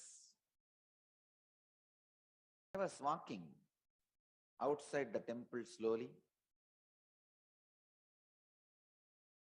Then my thought current went this way, that way, this way, that way. I thought, oh, that is the reason she became so popular and she is being worshipped. Even at that age, I had a clear idea. I'm going to be worshipped by millions of people while I am alive and after I leave the body. I was very clear. I was thinking, oh, is it factual or philosophical? I was just 7 or 8-year-old boy. I was thinking, did she really create the fire and leave the body? Or was it just a philosophical, she meditated on fire and became enlightened? Was it just philosophical or factual? While I was contemplating so deeply, I had a strong feeling connection with the deity, with the Devi. Suddenly, I could experience this verse. I was walking in the market, in that street. I wanted to go to my grandfather's shop to have the jaggery. My grandfather had a wholesale shop for the jaggery and rice. So whenever we kids come out of school, we straight go to the grandfather's shop and fill our mouth and the bag with the traditional jaggery, and that stock will be there for next 1 week. So I was going to my grandfather's shop to fill jaggery, to collect jaggery from my grandfather. On the street, I had this strong experience. Even though my body is walking, I am breathing, I am seeing everything, I am planning to go to my grandfather's shop and get jaggery.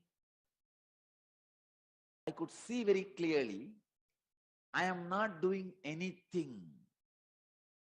Please understand, the power of that experience is still strongly inside my system. That is why the moment I read this verse, it came up. Wow, this is what exactly I realized at that time. Of course, the experience stayed only for 10 to 15 minutes. The moment I reached my grandfather's shop and got the jaggery, everything went away. My mouth was filled with jaggery, and after that, the experience disappeared.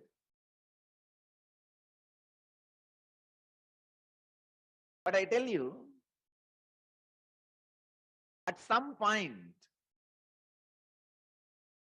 every human being experiences the possibility that naiva kinchit karomiti yukto manyeta tattvavit. The one who has experienced the essential nature understands that even as he surveys, listens, obtains, perceives, consumes, moves, reclines, breathes, prattles, emits, seizes, opens or shuts the eyes. It is the sense organs that are supporting the senses, and that is not doing anything. Wow, this is too much. Even though your body functions, you understanding you are not doing anything. What a liberation. If your body is not allowed to do something, and you also experience you are not doing anything, it is not liberation. It is called tuning to the truth. See, when your body is not doing anything, even though if you are feeling you are doing something, restlessness, it is restlessness. Your mind is wavering, continuous restlessness. If your body is not doing anything, mind is also not doing anything. It is like a settled. If your body is doing everything, but mind feels you are not doing anything, your consciousness feels you are not doing anything, I tell you, that is the ultimate liberation. I can say that is what is Jivan Mukti. But 5-10 minutes experience, even though it was not stable, it went away. It was such powerful glimpse. I know that moment what I experienced was truth. After that, what I was going through is not that ultimate truth. It may be comparative truth, comparative reality. But that few minutes, 5-10 minutes, what I was going through is the existential reality. Kannika Parameshwari, the Devi, what she was experiencing in her life has become experience of me at that 5-10 minutes. I tell you. Now, especially with the Nirahara Samyama, if you meditate on this verse, surely it can become your existential reality. Nirahara Samyama is a time where so many wonderful spiritual experiences can happen in you. Nirahara Samyama is not just one pattern breaking, like breaking the pattern of food and patterns related to food. This Nirahara Samyama is so powerful and so beautiful, I tell you. This is the time so many possibilities can open in you. So many possibilities can happen in you. Naiva kinchit karomiti yukto manyeta tattvavit. Pashyan shrunvan sprushan jihran. Ashnan gachan swapan swasan. Pralapan visrujan grinnan unmishan. Nimishan api. Indriyani indriyarteshu vartanda iditarayan. One who knows the truth, though engaged in seeing, hearing, touching, smelling, eating, going, dreaming, and breathing, knows that he never does anything while talking, letting go, receiving, opening, closing. He considers that the senses are engaged in gratification. I've given you one more translation.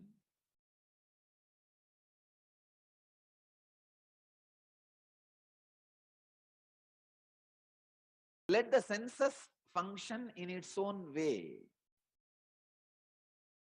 You be established in the understanding of your essential nature. While you walk in the street, feel the senses are doing its job. I am me. Relaxing into the essential nature again and again and again. meditate on this truth, only then the possibility of this becoming your experience is there.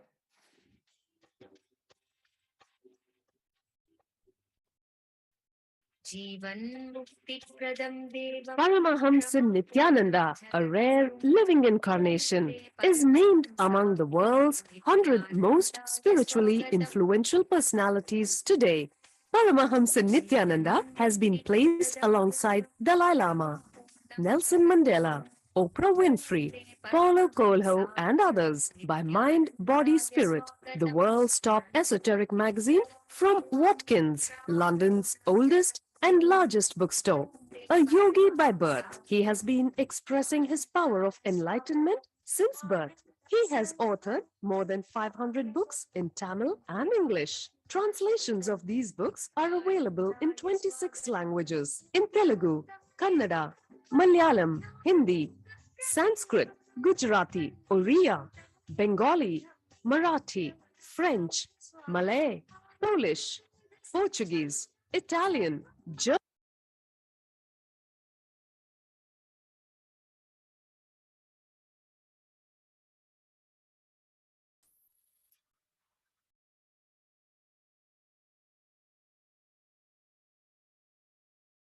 In the year 2013, on this day, during the morning presidential address, Nithyananda Satsang, the Supreme Pontiff of Hinduism explains that enlightenment is impossible by putting ourselves into isolation or removing ourselves from society.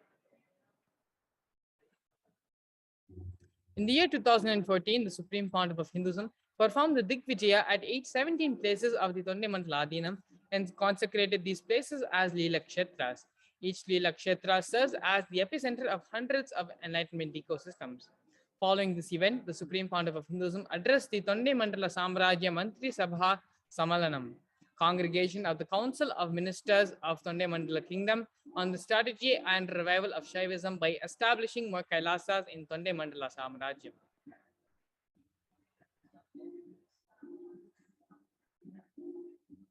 Here we have glimpses of the Nithyananda Sangha via the Nithyananda Times in the year 2015 and in the year 2016. In the year 2017, the Supreme Pontiff of Hinduism expands on the power and importance of maintaining integrity with the morning spiritual routine.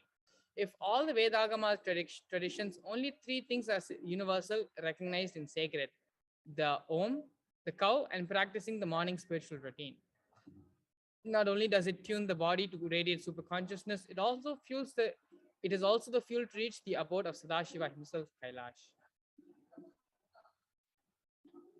Here we have glimpses of the Uttomottama Seva offered on this day to Nithyananda Paramashiva Devalayam in the year 2018.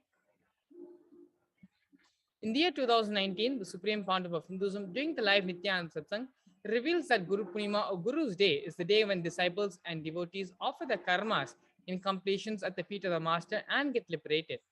He shared that only Brahma's Guru has the power to change fate, because that is where Paramashiva manifests in pure Guru Tattva, burning karmas through Guru Purnima.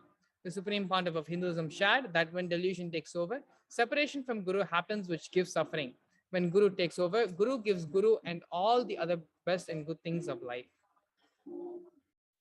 In the year 2020, the Supreme Pontiff of Hinduism shared that Hinduism is a science of invoking cosmic beings in you, and when this is done, extraordinary energy and a higher life is manifested.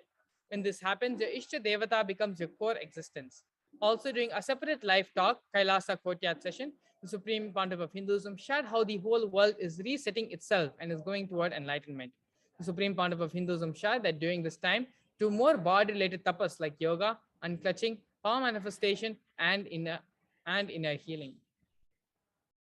So now with this, we come to the last leg of today's segment, which is the Paramashivoham Level 3 program, Season 2. This program is happening for the second time this year after a 3-year gap, and is one of the most awaited programs with the Supreme Pontiff of Hinduism.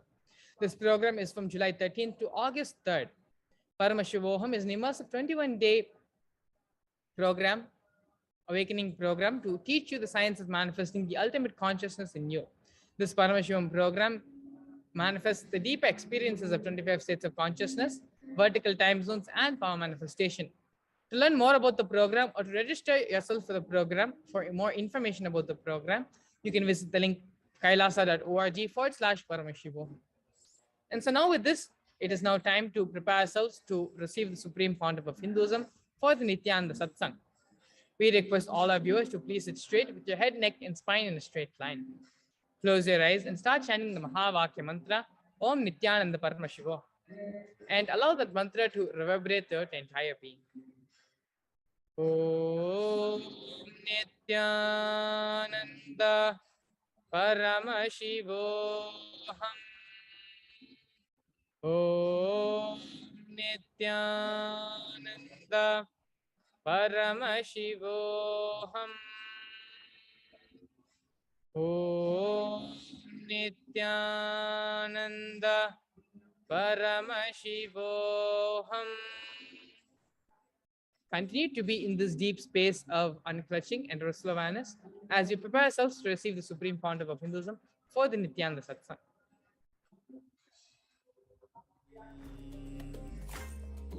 Om Nithyananda Paramashivoham. Om Nithyananda Paramashivoham. Om Nithyananda Paramashivoham. Om Nithyananda Paramashivoham. Om Nithyananda Paramashivoham. Om Nithyananda Paramashivoham. Om Nithyananda.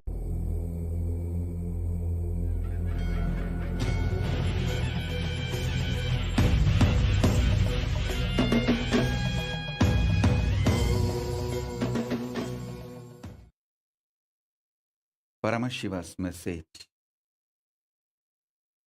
directly from Kailasa, Maha Kailasa. Listen. Ability to face yourself in the parallel universe.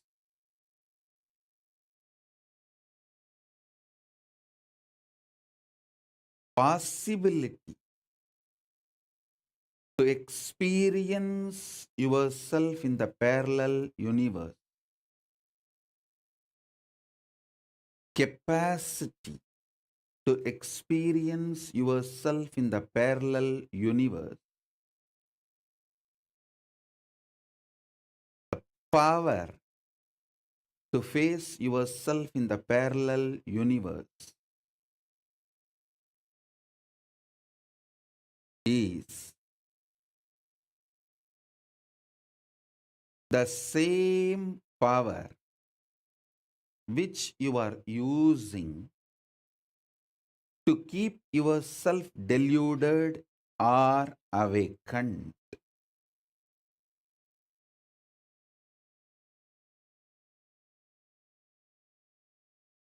I'm repeating. Your ability, your power to keep you deluded and keep you awakened. Either to keep you deluded or to keep you awakened or to play between these two, all are your freedom and does not require anything added to you. How you face yourself in this universe, deluded as a suffering being, bound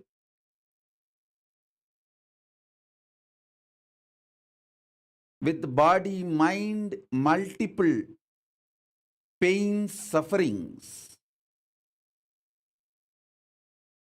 This is done out of your pure choice. You may think the law of the physics is the reason for your suffering.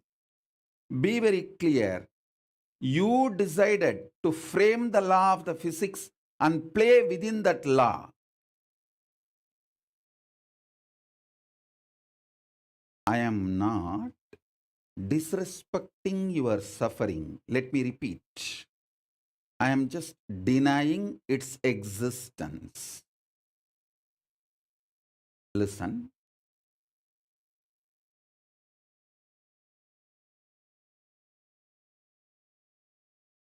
Your ability to see yourself as Paramashiva,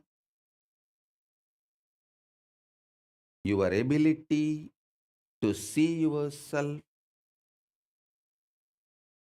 as ordinary, lowest being as you imagine, both are your freedom.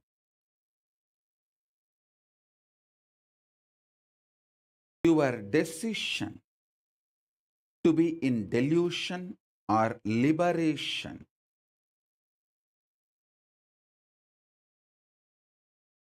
both are your decision.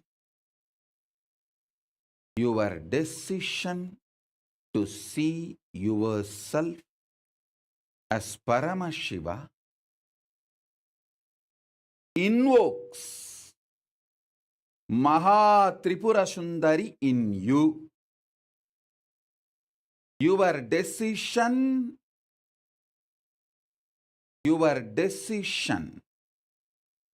to be out of delusion, to face yourself as Paramashiva, invites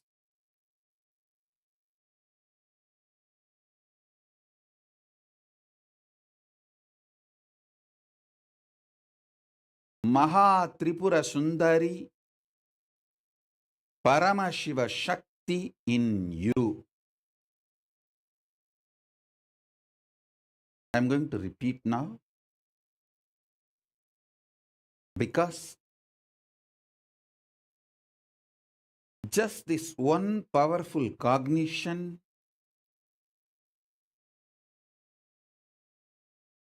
can liberate you, can completely liberate you, free you. Understand? Because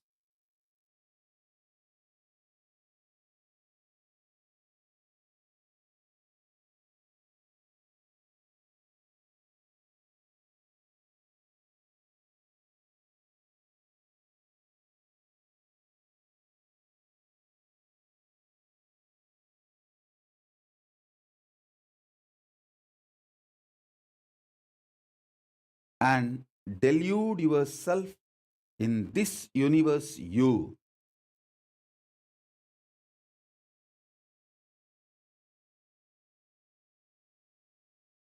can see yourself at this moment as Paramashiva in the parallel universe. Your decision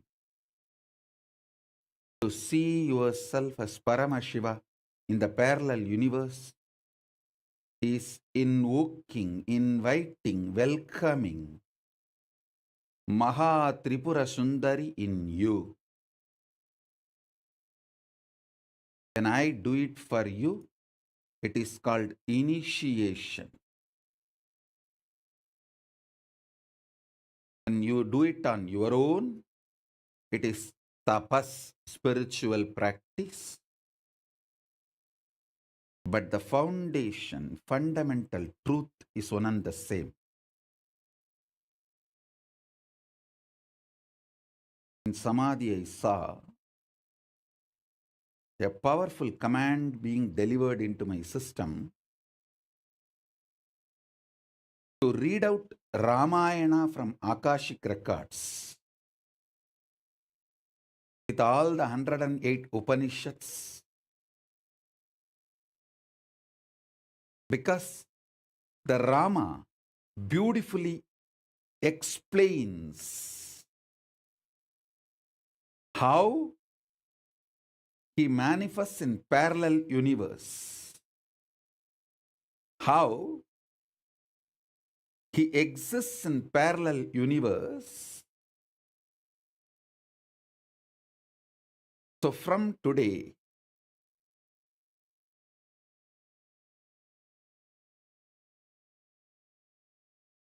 with the grace of Ganapati, Paramashiva, Paramashiva Shakti, Bhagavan Sri Ramachandramurti himself, and all the gods and goddesses of Kailasa,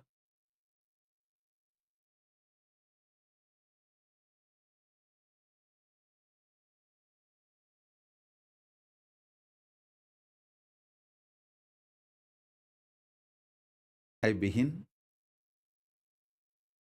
reading out Ramayana from Akashic records. Rama Rama Rama Rama Rama Rama Rama Rama Rama Rama Rama Rama Rama.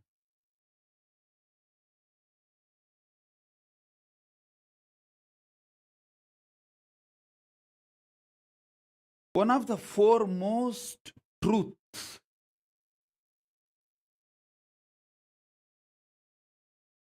I need to reveal to all of you, because Rama knows clearly he is Parandama, his existence in parallel universe, and he assumed Dasaratha Rama, the son of Dasaratha, role. He played it so perfectly, so beautifully, with such amazing, unimaginable, uncomparable perfection.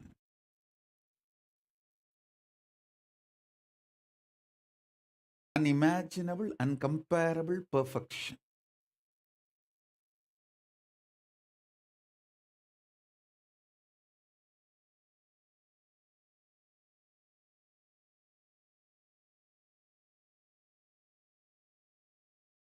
I'll repeat the truths directly from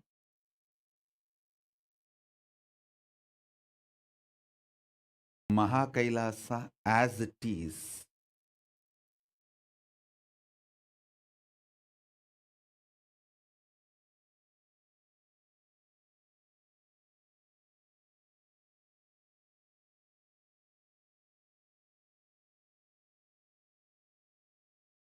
Because you exist as Paramashiva, and as you feel yourself now, your identity, you started seeing your identity now. This itself proves you exist as that too. Sometimes you see, for some kalpas, a few million years, you enjoy yourself as Paramashiva, and suddenly you decide, okay, let me just go for a vacation. And you decide to enjoy yourself for a few million years as human being.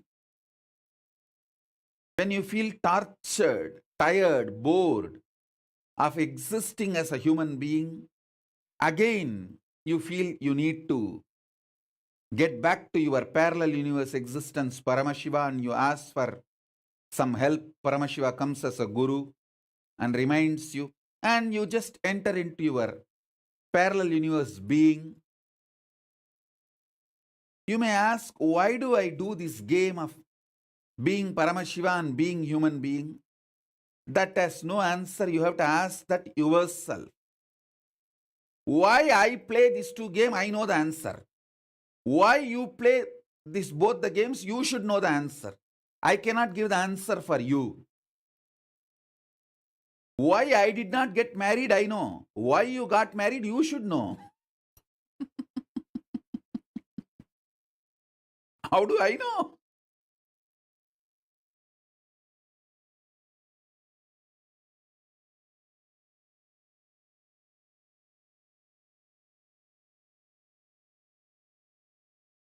You exaggerate on your delusion. You exaggerate on your ignorance. You exaggerate on your stupidity.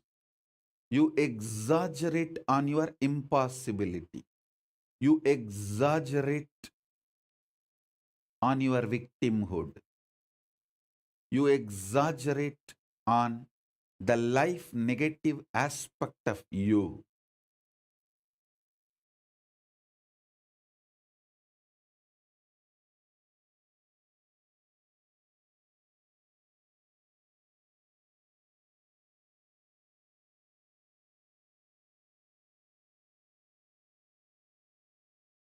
Listen. Listen.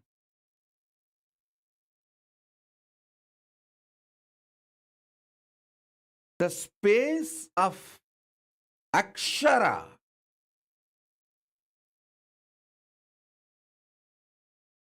immortal, the parallel universe, your existence in the parallel universe, in the space of Akshara, gives you the confidence, courage, boldness inside you that you don't die. You are going to exist forever. Understand? You are going to exist forever. That feeling is not false or delusion or wrong confidence. That feeling comes from the source of the right powerfulness.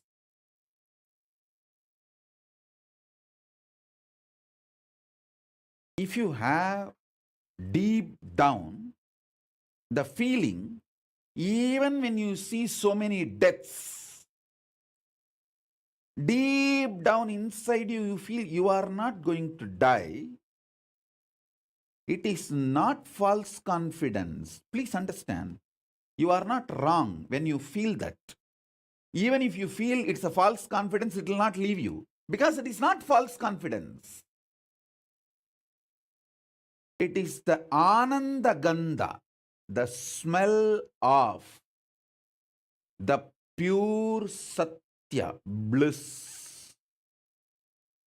Smell of pure Satya, bliss. Maha Tripura Sundaris, joy. Listen, you feeling you won't die, you are going to be here for eternity is the body odor of Paramashiva.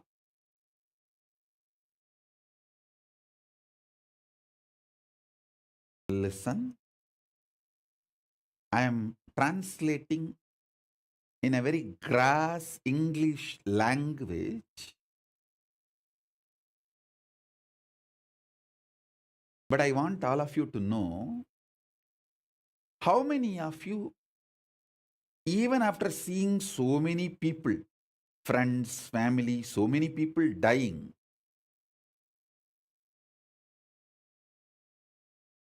deep down, You feel, no, I am not going to die. I am going to be here.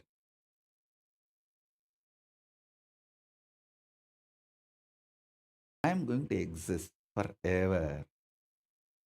Only from that cognition you always operate, plan, strategize. How many of you feel that? Raise your hand. I tell you all, you are actually enjoying the Ananda Gandha, body odor of Paramashiva. It is delicious. Enjoy it. Don't hate it.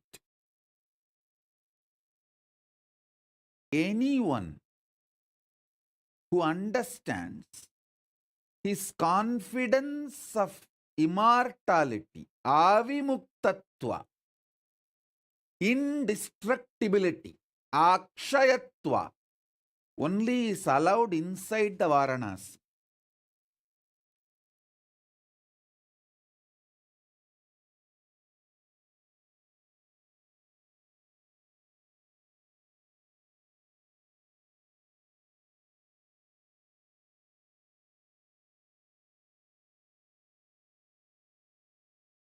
Listen, that is why it is called Avimukta Kshetra. The smell in Varanasi is the body odor of Paramashiva.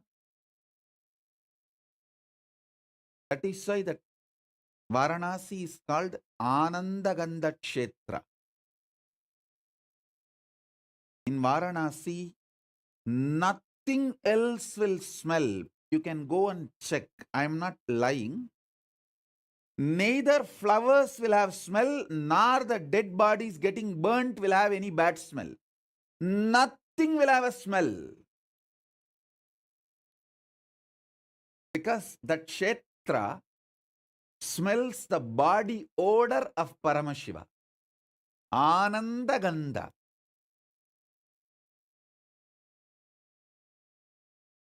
No flower will have a smell in Varanasi. You can go and check, verify. Not just hundreds, sometimes even thousands of dead bodies getting burnt in Manikarnika Ghat. Go to Manikarnika Ghat, not a single second you will smell dead bodies being burnt.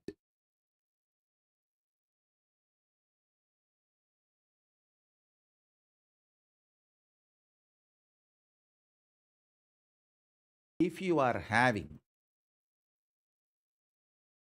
deep down, you are not going to die. Be very clear. That is the root of Paramashiva. That's a body odor, Ananda Gandha of Paramashiva.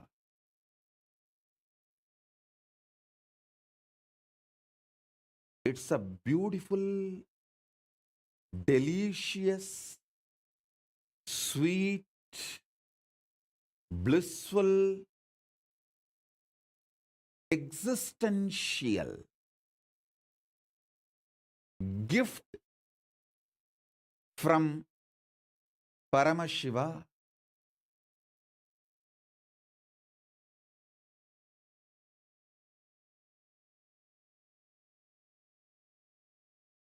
Yogini Nityapriya is messaging, wow, I really experienced this, Swamiji. Bodies did not smell and flowers did not have any smell when I went to Varanasi recently. It's a truth I am telling you. Nothing else will have smell in Varanasi other than the body odor, Ananda Gandha of Paramashiva. That is a kshetra established in Ananda Gandha of Paramashiva. It's called Avimukta Kshetra. Listen. Knowing you are avimukta, even when you have doubts, hatred, denial, which comes and goes, deep down again, your fundamental foundational strategies and cognitions to work exist, gushes out of the confidence you are going to exist eternally. That confidence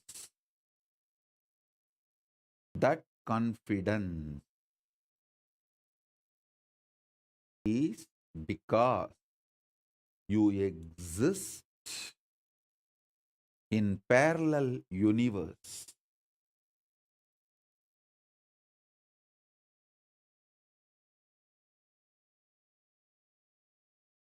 Understand? You exist as Paramashiva in parallel universe and you as here.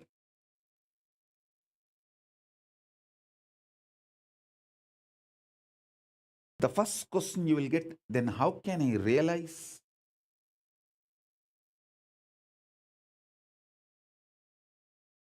Logically, rationally, cognizing you exist as Paramashiva in parallel universe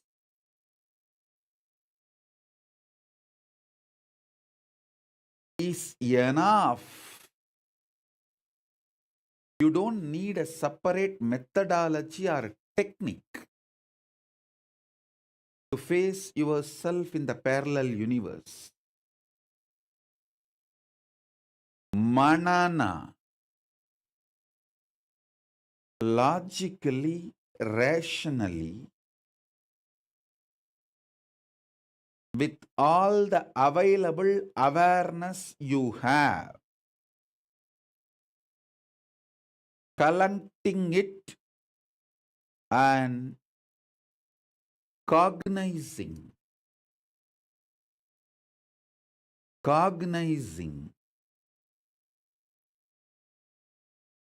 about your existence in the parallel universe.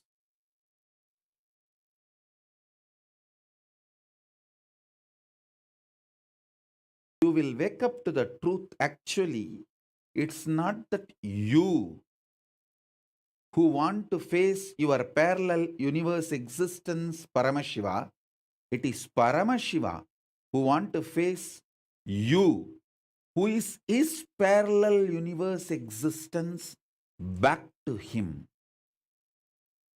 Because he decided to face you, you are even having the seeking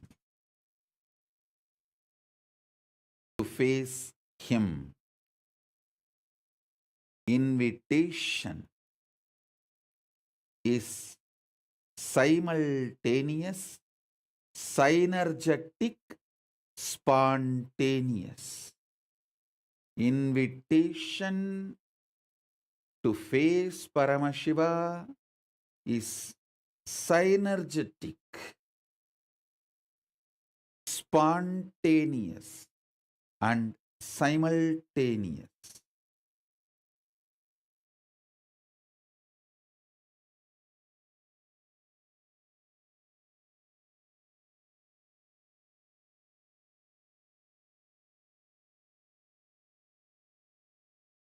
All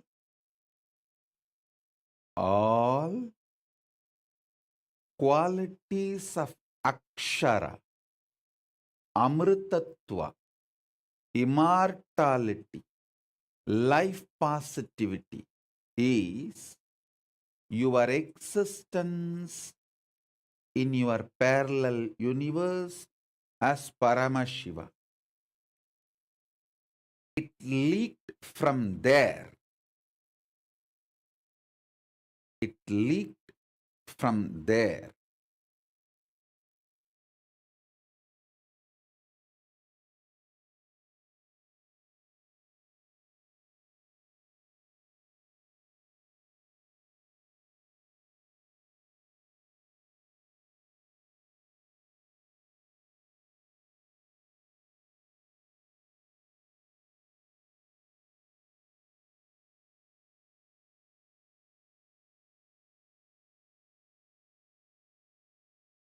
allowing the Ananda Gandha, body odor of Paramashiva, filling your body, mind, muscle memory, biomemory, bioenergy, makes this body you are carrying healthy. This muscle memory you are carrying joyful. Biomemory you are carrying is fully excited and energetic. Bioenergy you are carrying as wow. I tell you,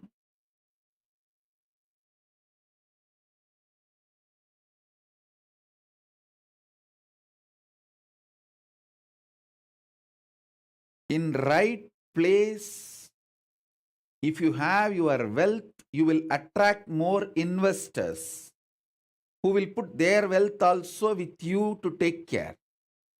In wrong place, if you have your wealth, you will attract thieves who will try to come and snatch it and take it away and go and make you poor. Wealth is not wrong. How and where you keep is going to decide whether you are going to attract more wealth or lose what you already have. Same way, understand this example. Same way, this Ananda Gandha you have from Paramashiva, your parallel universe existence,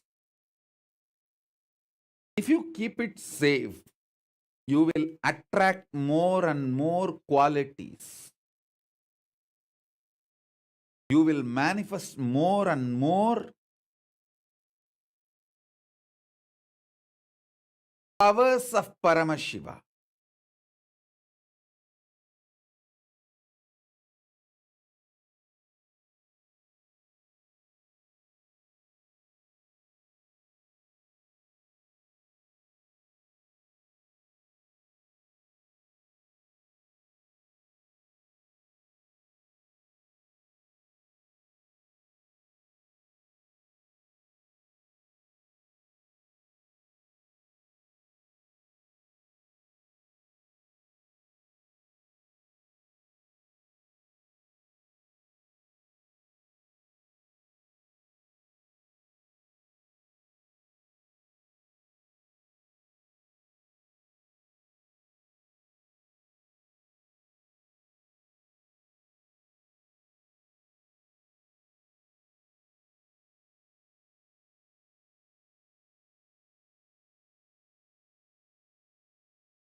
It's your decision.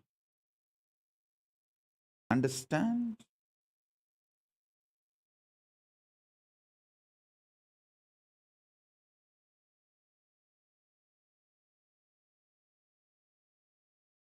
Ability has no role because all of you are capable.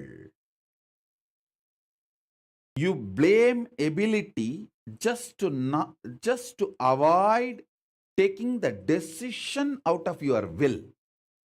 See, when you don't have the will to do something, you self-hypnotize yourself that you don't have the capacity.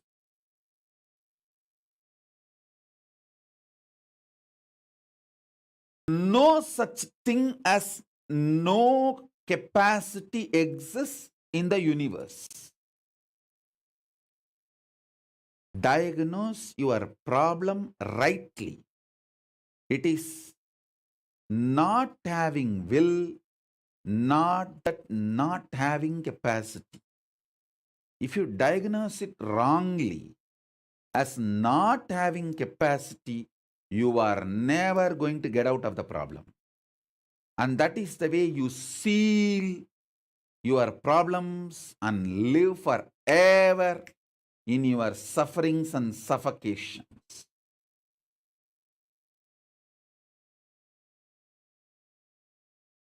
All those who trust me, who connect with me, who claim themselves as my disciples, be very clear. I am under the oath of the cosmic court. I have to tell you the truth as it is. I can't lie outright. I can't reduce the depth of the truth. I have to tell you the truth as it is, even if it hurts you. The truth is, you only need will, decision. You are already capable of facing yourself in the parallel universe. Nothing other than the decision is required. Nothing other than decision is required.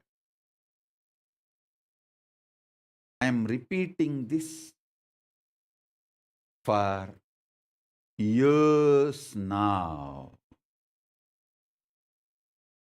in various ways, in various methodology, in various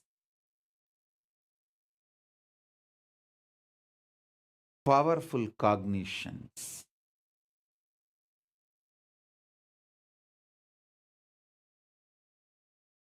Listen. Now I'm going to put it in a very straight, simple way. Your decision to manifest as Paramashiva, face yourself as Paramashiva, is Mahatripura Sundari. Your decision to face yourself as an ordinary human being, as you are facing in your life now, is your spouse.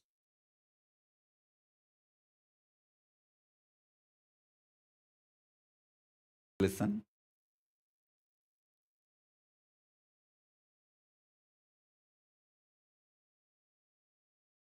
How much ever you suffered, you believed you are an ordinary human being, one glimpse of Mahatripura Sundari will make you feel you are Paramashiva. How many hours you may be in great Nirvikalpa Samadhi and being in the state of Paramashiva, one glimpse of your spouse is enough to make you feel you are an ordinary human being who need to now do all, all the things he or she wants it immediately now.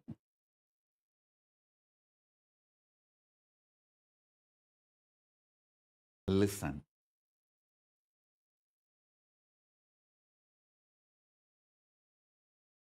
End of the day,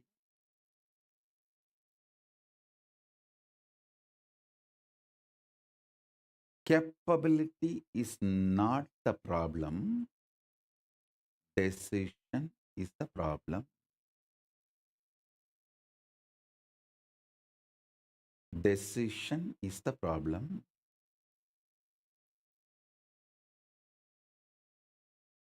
Capability is not the problem. Decision is the problem.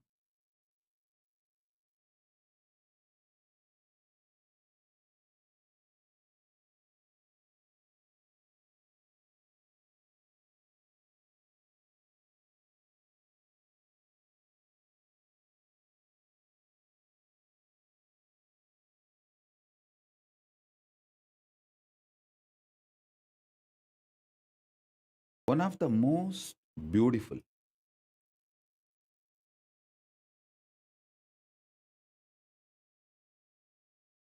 decision you will make is to make the Ananda Gandha as your ecosystem. You feeling you are avimukta and making that same kind of people as your friends, family, teamily. I tell you, if you form a teamily and build a temple in your place, you will manifest Paramashiva inside you. Don't think I am trying to slowly convince you to build temples in all your cities. I am convincing you to manifest Paramashiva in your heart, because when you start creating that same kind of people around you, everything you face outside as a problem is actually the problem inside. So if you complete the temple and do the Kumbhabhishekam, by that time, your will, persistence to face Paramashiva, facing yourself in the parallel universe, will be complete, and you will just have floodgates open. You will manifest Paramashiva. That's the reason I always insist. Wherever we have devotees, families, I tell them, hey, gather together. Decide you are avimukta, immortal, never given upon. Avimukta means never given upon. Immortal. And collect the same kind of people who smell the body odor, Ananda Gandha of Paramashiva, who also feels they are immortal. Avimukta.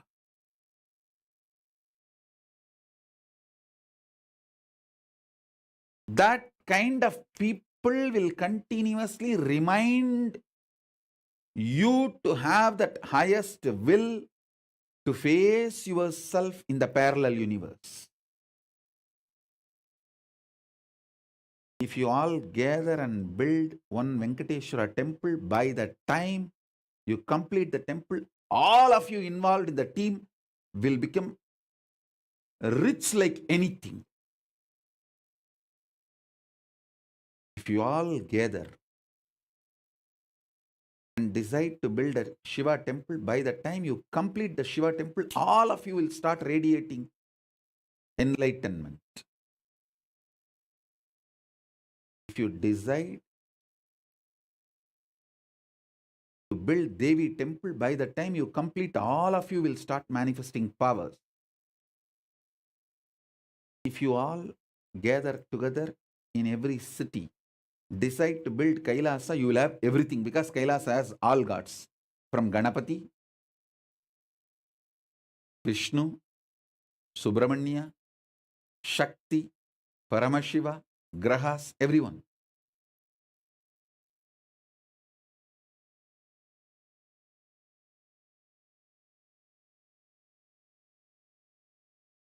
Understand?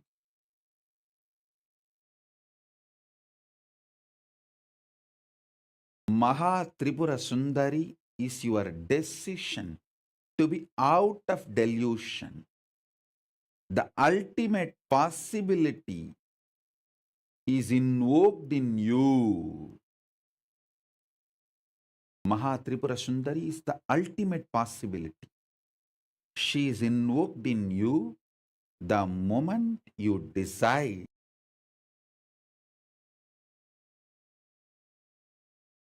you will face yourself in the parallel universe as Paramashiva. She is invoked in you.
Maha Tripura Sundari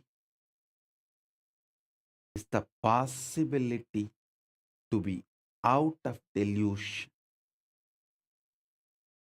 You can face and live yourself in this ordinary human way, or you can face yourself as Paramashiva.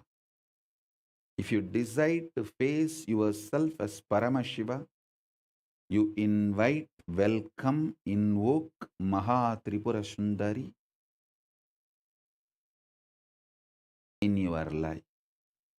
Food is not needed for you to be alive because you are convinced food is needed, food is needed. Sleep is not needed for you to be alive, but because you are convinced sleep is needed for you to be alive, you need it.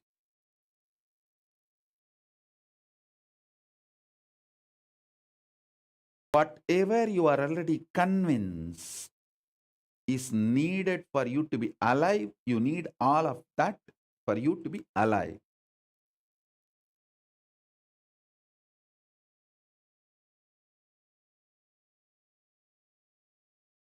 Breaking those convictions and dismantling the delusionary, binding convictions and assembling yourself with a liberating, powerful cognition is what is facing yourself in the parallel universe. If you do it on your own, it is tapas. If I do it for you, it is initiation.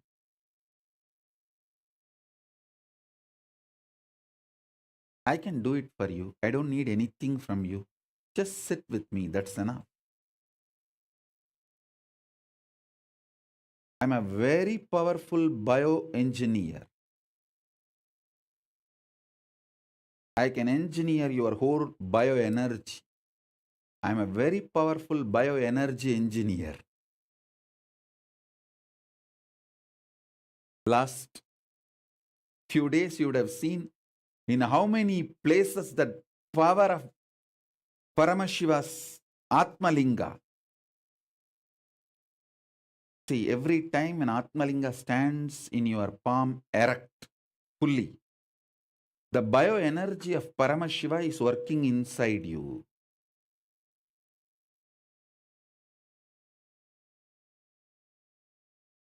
Even when you are in your office,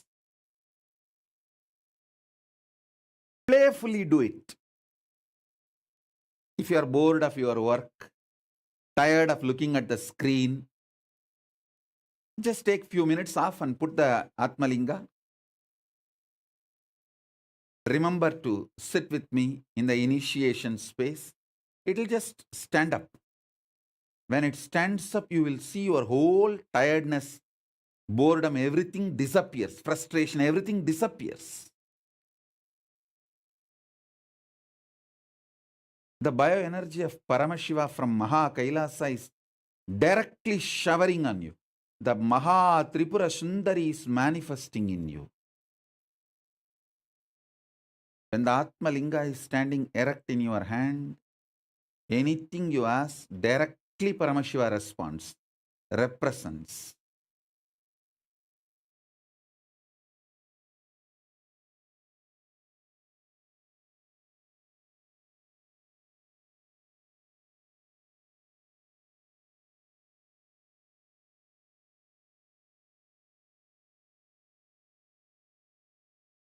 I already saw multiple people having experience of even Atmalinga levitating. The Atmalinga is not even touching on their palm. It is just levitating few millimeter above the hand. It's standing in the air. It means your Dvadashanta is open above the Anandagandha. See, Anandagandha is from this space. where all the 7 chakras merge. Above the Anandagandha is Dvadashanta, beyond your Sahasrara. Anandagandha is like a Kailasa. Dvadashanta is like Mahakailasa. If the Atma Linga is levitating in your hand, above your hand, without even touching the hand, that Dvadashanta, Mahakailasa energy is manifesting.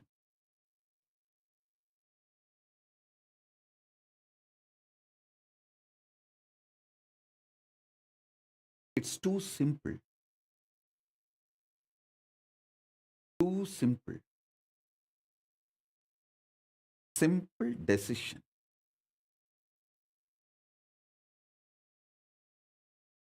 Absolutely simple decision. Decision to face yourself in the parallel universe.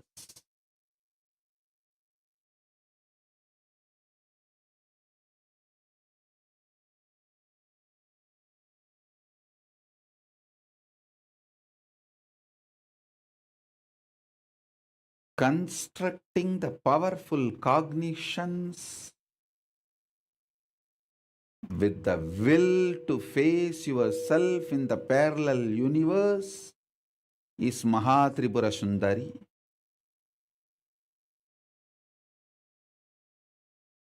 That is invoking, inviting Mahatripura Sundari.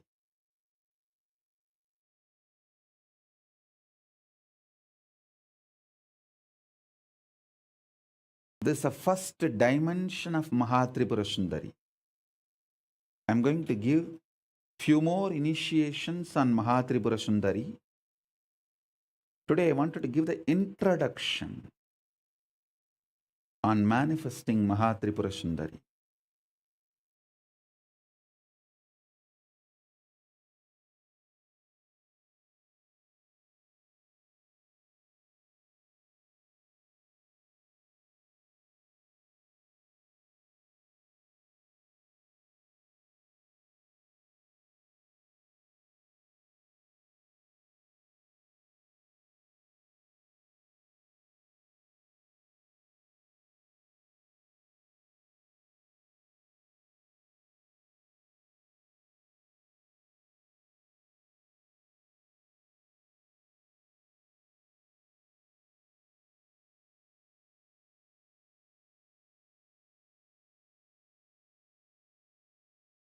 With this introduction,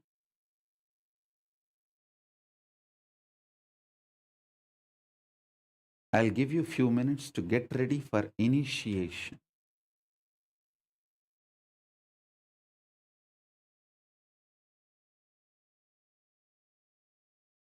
Once you are ready, I'll enter into initiation.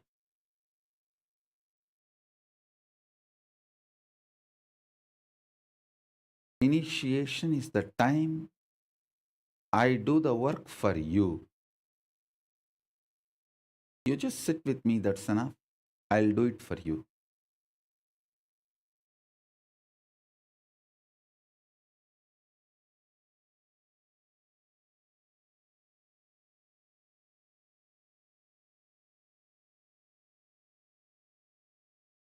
To get initiated into Maha Tripura Sundari,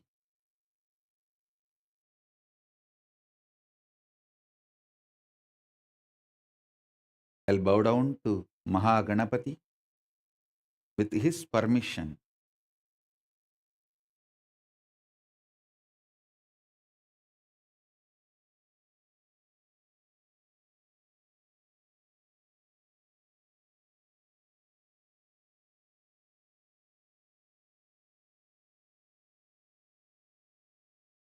I'll invite Maha Tripura Sundari, Paramashiva Shakti, to manifest in all of us.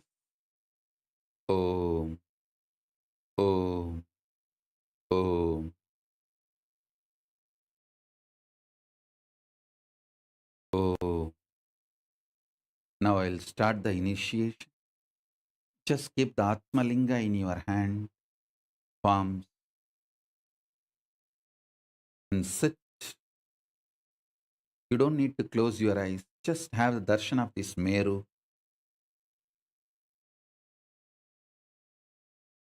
Sit comfortably. Have darshan of this Meru.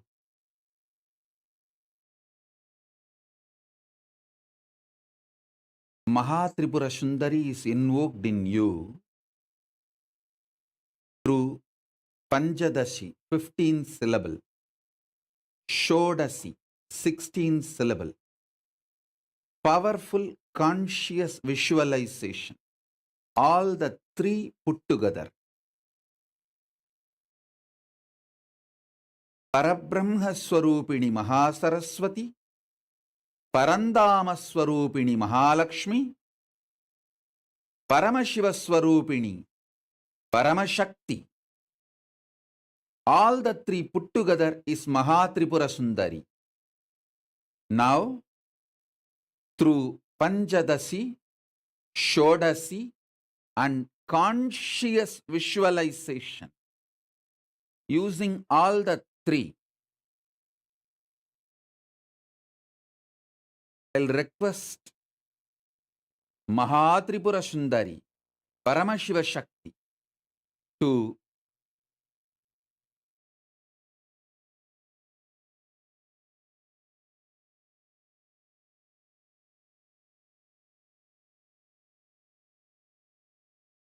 manifest in all of us.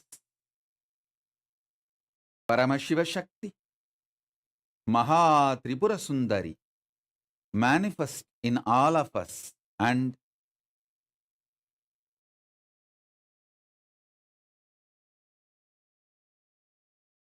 make all of us face ourselves in the parallel universe, Paramashiva.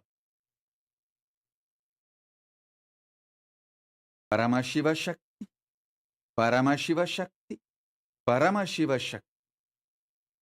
As a living manifestation, Paramavatara of Paramashiva, I bless you all. Let Paramashiva Shakti, Mahatripura Sundari, Rajarajeshwari, Parapattariga, Paramashiva Shakti, manifest in all of us.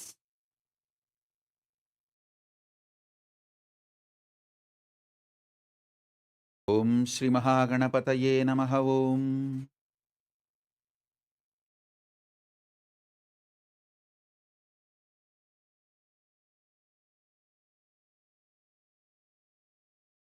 Parabrahma, Parandama,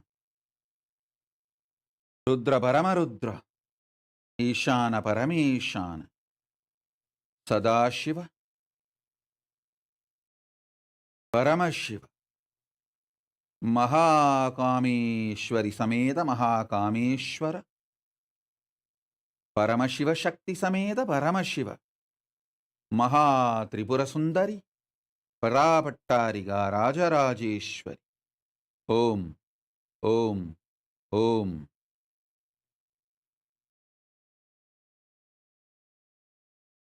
Jnanaskanda,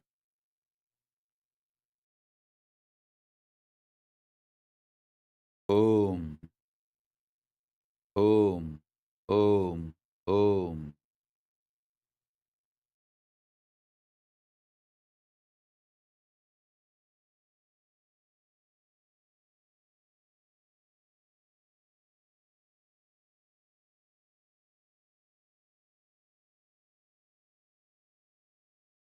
Om. Ka, E, I, La, Krim, Ha, Sa, Ka, Ha, La, Krim, Sa, Ka, La, Krim.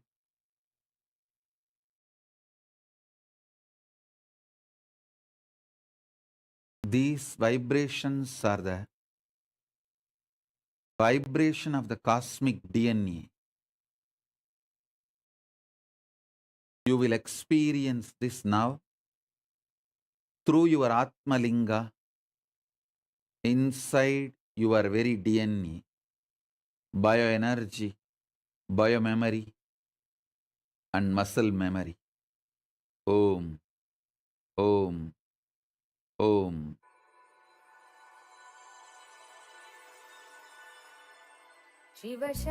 शिवशक्त्यायुक्तो यदि भवति शक्तप्रभवितुं क्रीं देवं ह देवो न खलु स कुशलः ख स्पन्दितुमपि ह हतस्त्वामाराध्यां ल ह्रीं स ख ल ह्रीं तनीयां सम्पांसुं तव चरणपङ्केरुहभवं विरिञ्चि सञ्चिन्वन् विरचये Om, Om, Om,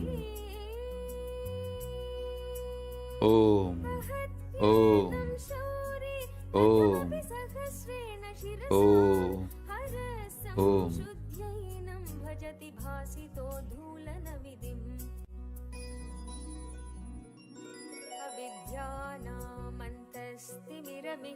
अविद्यानामन्तस्तिमिरमिहिरद्वीपनगरी शरण्ये लोकानां तव हि शरणावेव निपुणौ हरिस्त्वामाराध्य प्रणतजनसौभाग्यजननीं पुरानारी भूत्वा Om. पुररिपुमपि क्षोभवती Mahatripura Sundari, Parameshwari.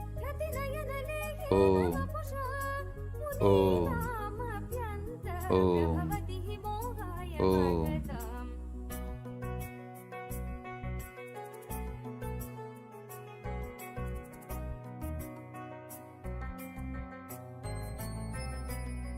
धनुपौष्पं मौर्वी मधुकरमयी पञ्चमी शिखा वसन्त समन्तो मलय मरुता योधनरथ तथापेक सर्वं हिमगिरिसुते कामपि कृपाम् अपागातलदा जगदिदमनन्तो विजयते कनत्काञ्चीधाम करिकलभकुम्भस्तननथा परीक्षीण मध्ये परिणत शरच्चन्द्रवदना धनुर्बाणान् पाशं शृणिमपि ददाना करतलै पुरस्तादियास्तां न पुरमथितुराहो पुरुषिका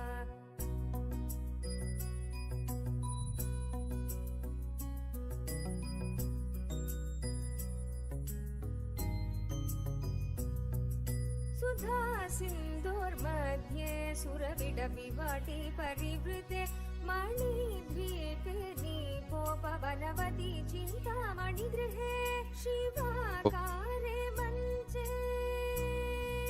Om, शिवाकारे मञ्चे Om. परमशिवपर्यङ्कनिलयां Om. भजन्ति त्वं धन्या कतिचन चिदानन्दलहरीं महीमूलाधारे गमपि मणिपूरे हुतमहं स्थितं स्वाधिष्ठाने हृदि मरुदमाकाशोपरि मनापि भ्रुमध्ये सकलमपि वेत्पुलपदं सहस्रारे ह्रीं सगरहसि ह पद्याविहरसे स सुधाधारा सारैश्वरणयुगलान्तर्विगलितैः ल प्रपञ्चं ह्रीं सिञ्चन्ति पुनरपि रसानायमकसः ल ह्रीं भुजगनिभममध्युष्टवलयं स्वमात्मानं कृत्वा स्वपिशिकुलकुण्डे कुहरिणी चतुर्भिः श्रीकण्ठैः शिवयुवतिभिः पञ्चभिरपि प्रभिन्नाभिः शम्भोर्नवभिरपि मूलप्रकृतिभिः चतुश्चत्वारिंशत्वसुदलकलाश्रत्रिवलय त्रिरेकाभिः सार्धं तव चरणकोणा परिणताः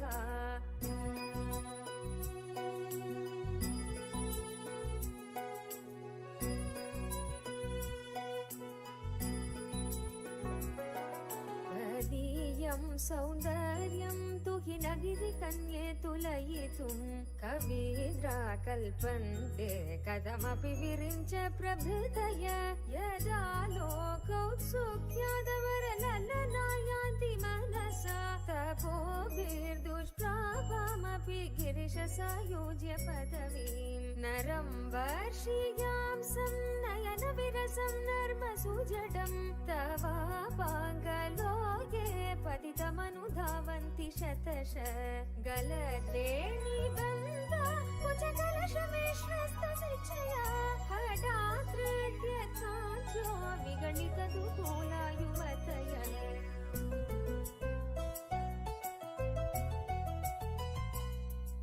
श्रितौ षट्पञ्चाशद्विसमधिकपञ्चाशदुदके हुताशे द्वाषष्टिश्चतुरधिकपञ्चाशदनिले द्विविद्धिं षट्त्रिंशन्मनसि च चतुष्षष्टिरिति ये अयुखास्तेषामप्युपरि तव पादाम्बुजयुगम् शरज्योत्स्ना शुद्धां शशियुतजटाजूटमकुटाम् परत्रा मन्त्राणस्फटिकघटिका पुस्तककराम् सकृन्नत्वा नत्वा कथमिव सतां सन्निदधते मधुक्षीर द्राक्षा मधुरि मधुरिणा फणितय Om Om Mahatripurasundari परापट्टारिगा Paramashivoham manifest in all of us. Om Om Om Om Om Om Om Om Om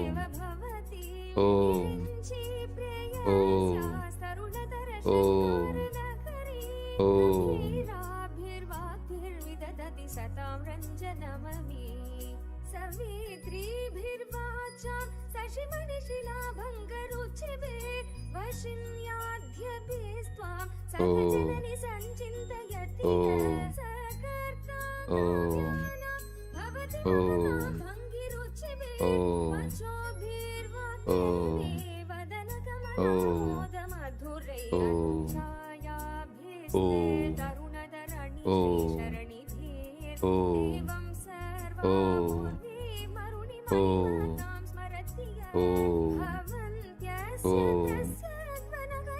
शालीननयनो सहोर्वश्यवश्याकतिगतिर्वाणगणिता मुखं बिन्दुं कृत्वा कुचयुगमनस्तस्य ददधो हरार्ध्यायेभ्यो हरमहिते मन्मथकलां ससर्य संक्षोभयति वनिता नित्यति लगो लोके मध्याशु भ्रमयति रविदुस्तनयुगां किरन्ति मङ्गेभ्यः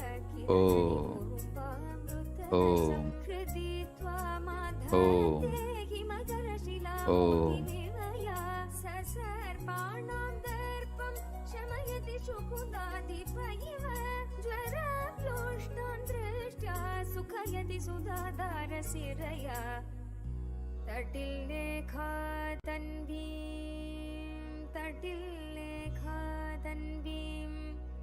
तपनशशिवैश्वानरमयीं तपनशशिवैश्वानरमयीं विषण्णां षण्णामप्युपरि कमलानां तव कलां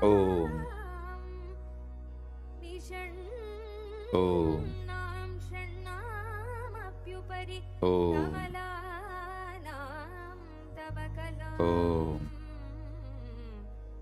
कमलानां तव कलां कमलानां तव कलां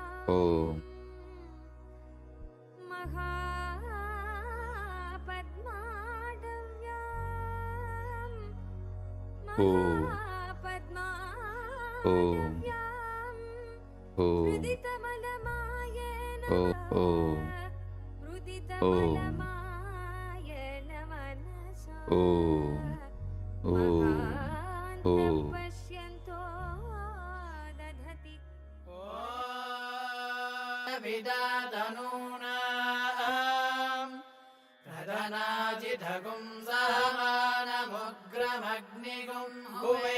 परमात् सदस्ताद् स नः परिषदति दुर्गानि विश्वाक्षामद्देवो अधिदुरितात्यग्निः प्रत्नोषिखमीड्यो अध्वरेषु सनाश्च होदानव्यः ससत्सि स्वाञ्जाग्नेरनुपं बिभ्रयस्वास्मभ्यं च सौभगमायजस्व गोभिर्जुष्टमयुजो निषिक्तं तवेन्द्रविष्णोरनुसञ्चरेम नागस्य पृष्ठमभि संवसानो वैष्णवीं लोकह्यमादयन्ताम् ॐ कात्यायनाय विद्महे कन्याकुमारि धीमहि तन्नो दुर्गी प्रचोदयात् ॐ कात्यायनाय विद्महे कन्याकुमारि धीमहि तन्नो दुर्गी प्रचोदयात् ॐ कात्यायनाय विद्महे कन्याकुमारि धीमहि तन्नो दुर्गी प्रचोदयात्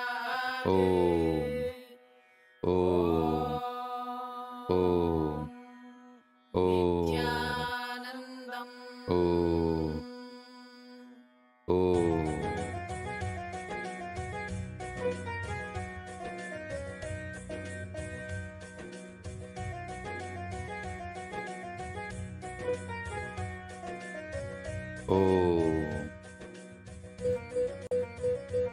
Let Paramashiva manifest in all of us. Let Paramashiva Shakti, Maha Tripura Sundari, manifest in all of us. Let Maha Tripura Sundari manifest in all of us and manifest the Kailasa ecosystem within us and around us.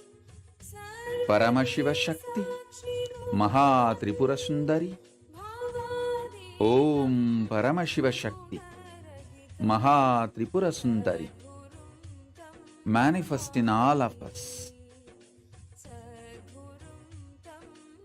Destroy the delusion. Manifest Paramashiva in all of us. Om, Om, Om, Om, Om. Parabrahma Swarupini Mahasaraswati, Parandama Swarupini Mahalakshmi, Paramashiva Swarupini Paramashiva Shakti. All the three put together. Maha Tripura Sundari, Paramashiva Shakti, Parapattariga, manifest in all of us.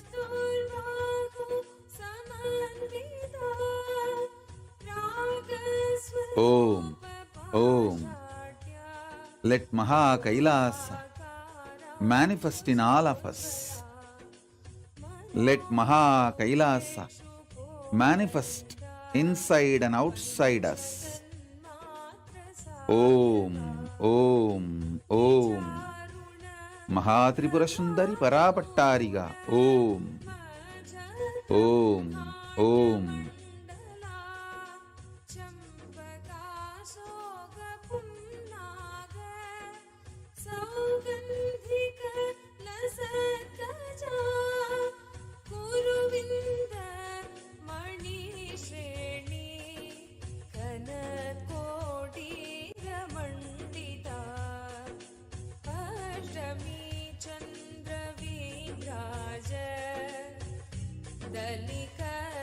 दलिकस्थलशोभिता मुखचन्द्र कलङ्काभ मृगनाभि विशेषका वदन स्मर माङ्गल्य गृहतोरण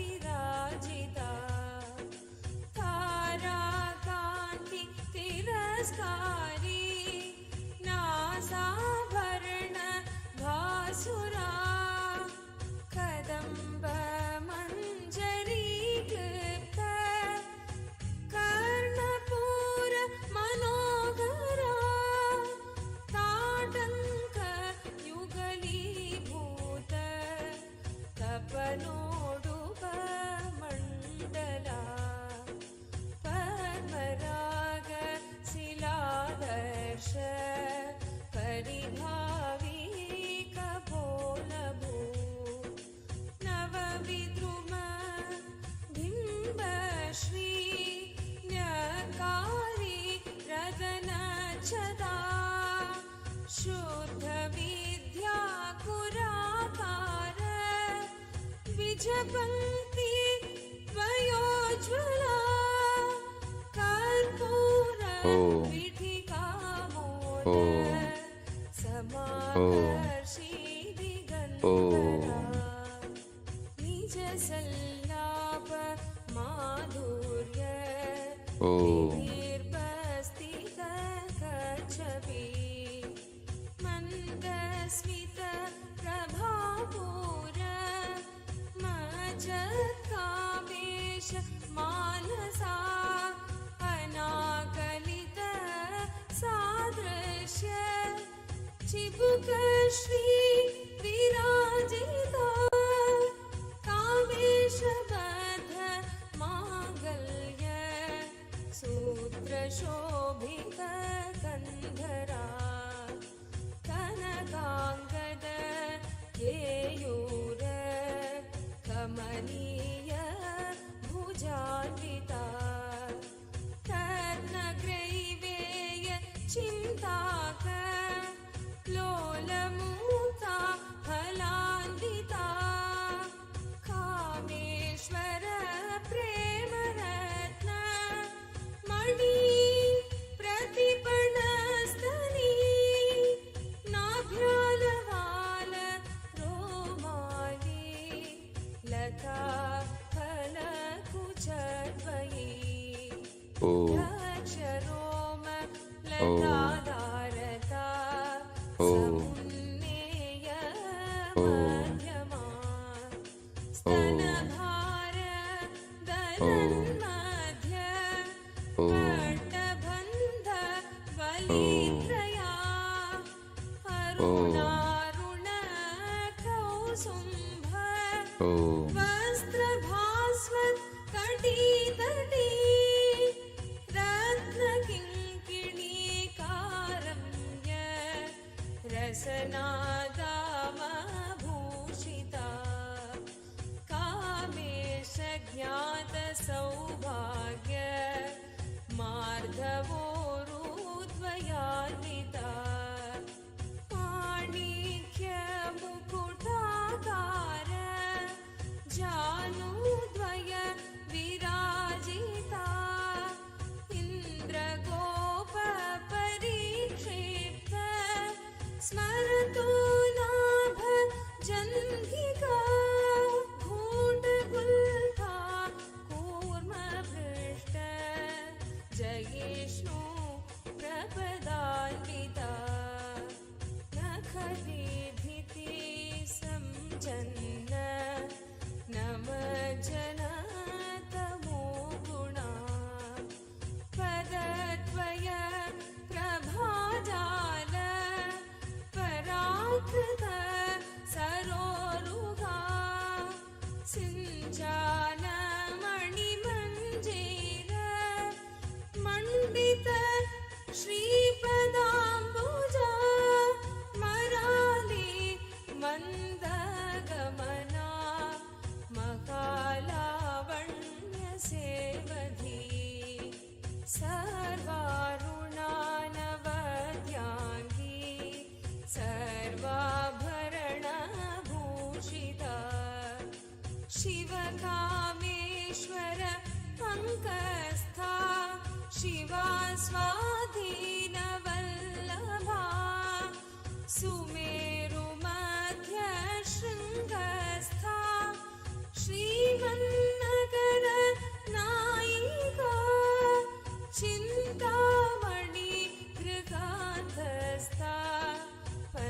च ब्रह्मासनस्थिता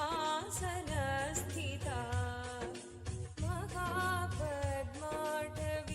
संस्था कदम्ब वनवासिनी सुधासागर मध्यस्था कामाक्षी कामदायिनी देवर्षि गणसङ्घात स्तूयमानात्म वैभवा भण्डासुर वधोद्युक्त शक्तिसेना समन्विता संवत्करी समारूढ सिन्धूर रजसेविता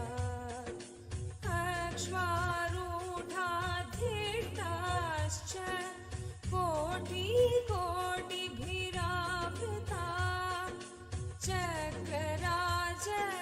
चक्रराजरथारूढ सर्वायुध परिष्कृता गेयचक्ररथारूढ मन्त्रिणी परिसेविता गिरिचक्ररथारूढ दण्डनाथा पुरस्कृता ज्वालामालिनी काक्षिप्त वह्निप्राकार मध्यगा भण्डसैन्यवधोद्युक्त शक्तिविक्रम हर्षिता नित्या पराक्रमाडोप निरीक्षण समुत्सुका भण्डपुत्र वधोद्युक्त बाला विक्रमनन्दिता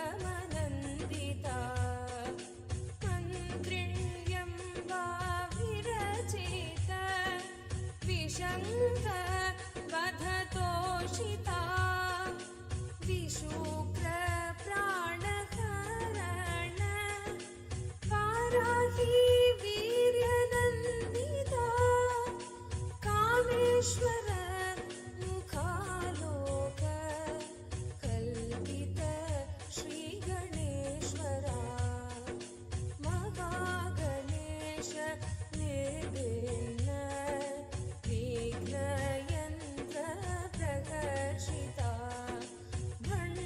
भण्डासुरेन्द्र निर्मुक्त शस्त्र प्रत्यस्त्रवर्षिणी कराङ्गुलीन खोत्पन्न Narayan दशाकृतिः महापाशुपतास्त्राग्नि निर्दग्धासुरसैनिका कामेश्वरास्त्र निर्दग्ध सभण्डासुरशून्यका ब्रह्मोपेन्द्र महेन्द्रादि देवसंस्तुत Vaibhava हरनेत्राग्नि संदग्ध कामसञ्जीवनौषधि as a living manifestation, Paramavatara of Paramashiva and Paramashiva Shakti, Maha Tripura Sundari. I bless you all. Let Maha Tripura Sundari, Paramashiva Shakti and Paramashiva manifest in all of us.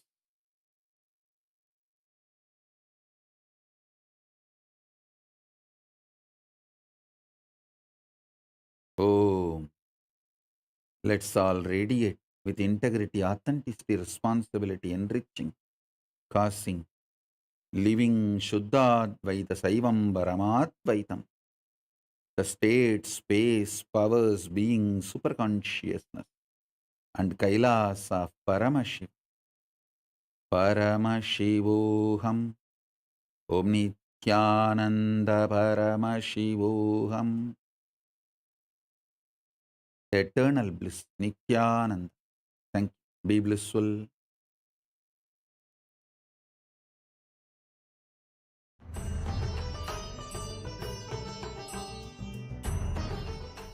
Paramashivoham. Om Nithyananda Paramashivoham.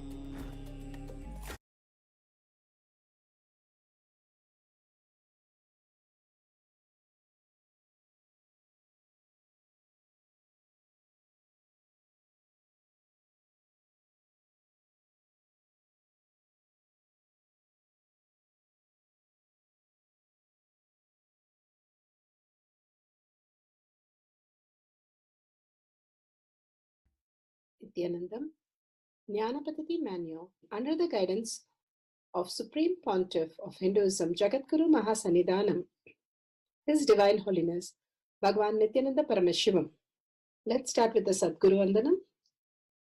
Nithyanandam Paramasukadam Kevalam Jnanamurtim Dvandvatitam Gaganasadusham Tattvamasyaadilakshya Ekam Nityam Vimalamachalam Sarvadi Sakshi Bhutam Bhavatitam Trigunarahitam Sadgurum Tam Namami.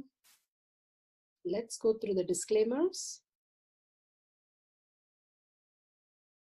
Security measures. No photography, video, audio recording. Important cautions.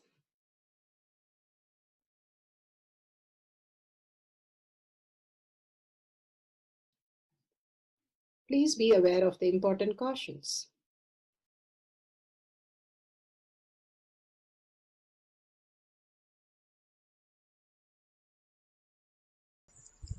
Science of power manifestation is authentic, time-tested, scientific, and foolproof. The Pramanas, the authentic scripture references. Shastra Pramana. The authentic scriptures, Shrutis, Vedagamas stand as a foundation for Hinduism. Apta Pramana. Authentic, time-tested, foolproof compilation of the experience of the sages, rishis, and enlightened masters, which is in terms with the Shastra Pramana. Atma Pramana. With Apta Pramana, a guru is able to experience and live the truth claimed by the Shastras. Shakshi Pramana, manifestation and experience of the Guru's initiation in the disciple of a particular lineage, which is demonstrable to the world. And Pratyaksha Pramana, having the truth validated by the scientific study. Bhagavan has given all the evidences, all the authenticities for us to have the cognitive shift from what we understand to what the cognition needs to be. That Paramashiva is manifesting in each one of us as the existential reality. For the power of Sarvanyatva, the scriptural reference is taken from Sarvanyatma Agama, verse 15. Sarvanyatvam, all-knowingness in its all fullness. The eternal, unchangeable truth.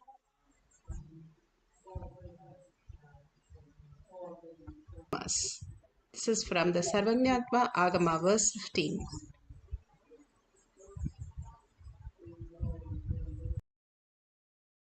From the Sarvanyatma Agama, verse 15.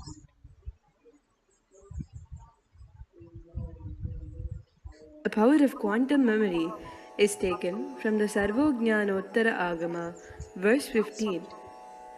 एवमेकात्मभावेन संस्थितस्य तु योगिनः सर्वज्ञत्वं प्रवर्तेत विकल्परहितस्य तु एवमेकात्मभावेन संस्थितस्य तु योगिनः सर्वज्ञत्वं प्रवर्तेत विकल्परहितस्य तु.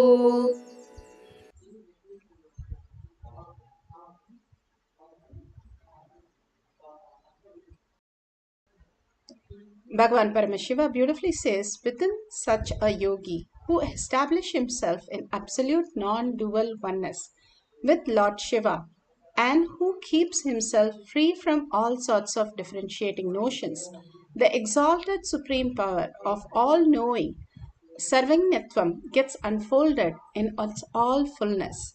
Bhagavan Paramashiva has beautifully given step by step how we can experience the all-knowing.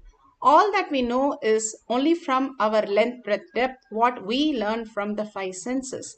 But Bhagavan has beautifully given us how, when you drop all sorts of differentiating notions, that is nothing but, Bhagavan says, if you're constantly deluded by all your incompletion, the obsessive compulsive reactionary space, which is like installing virus in your own system. If you're constantly thinking of your past, is only the viruses which is running your whole system. But when you start establishing yourself as Paramashiva consciously and holding that space of oneness with Paramashiva, that Paramashiva is manifesting even the five senses. If you pour a cup of juice in a cup, cup does not recognize. Or if you pour on a dead body, the mouth or the body does not recognize. Then how's the juice experienced? Then who's experienced the juice? If you understand that deeper science is the consciousness which is in the five senses, which is displayed, which is experienced through the five senses, but the five senses itself does not experience it. It's like saying a computer experiences a juice.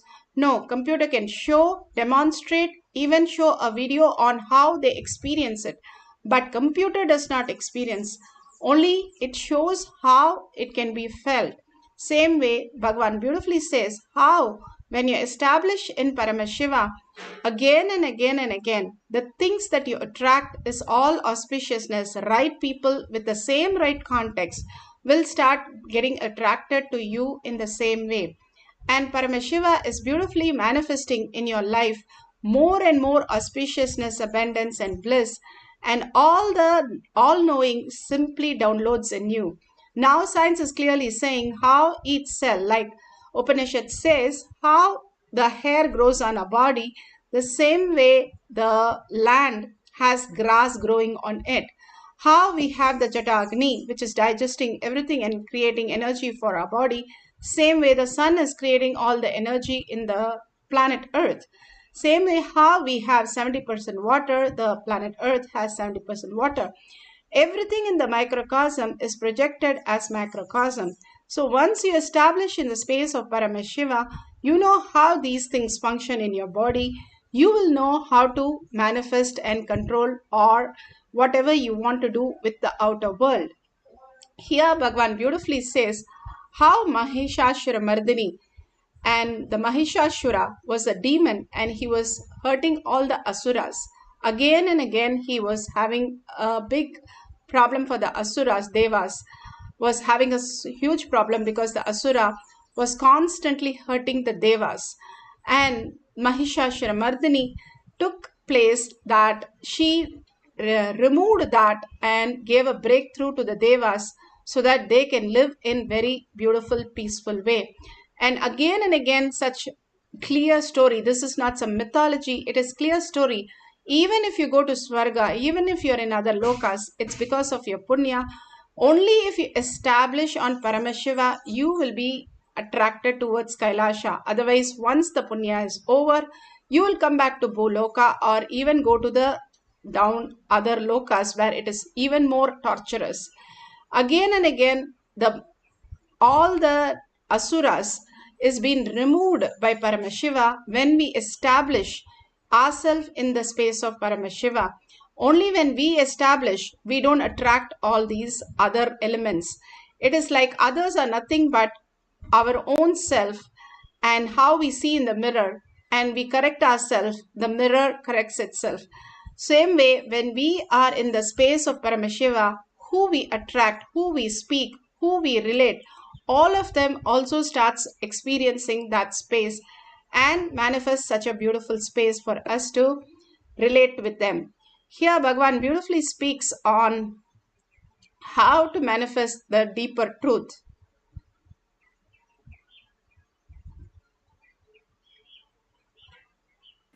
Exists and perceives it exists and wants to exist. Understand? You will want any state only if it is blissful. If you are still wanting to live, your life is blissful. You may say, no, no, no, no, no, it is not like that. No, understand. As per the calculation of how much suffering, how much bliss you feel, it is 51% bliss side. That is why you are still alive. Otherwise, long before you would have decided to commit suicide. None of you are selfless, sacrificing fellows who feel, oh, I have to exist for others' sake. No, it's all me, me, me, me, me only. And if your calculation, if you are convinced it is more suffering, then you would have planned for suicide long before. You might have failed, but at least you would have tried. Understand? If you have neither tried nor committed suicide, hope none of you have committed suicide, at least in this birth. If you have committed suicide, you can't be here. Understand, if you know you exist and you perceive you exist, you can have any upati. Upati is the title, means you exist as a man, you exist as a woman, you exist as a human. Even any of those upadhis are okay. If you know you exist, if you remember you exist, and if you want to exist, understand, you are pure reflection of Mahasadaşiva.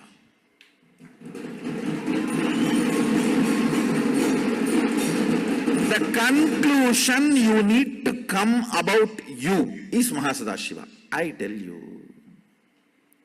The moment you come to the conclusion you are Mahasadaşiva, you will look at the life large. All suffering is when you look at the life very short.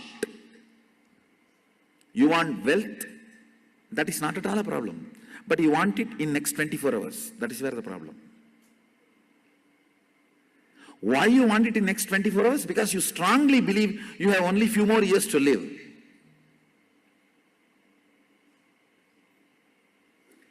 Understand, time is your servant.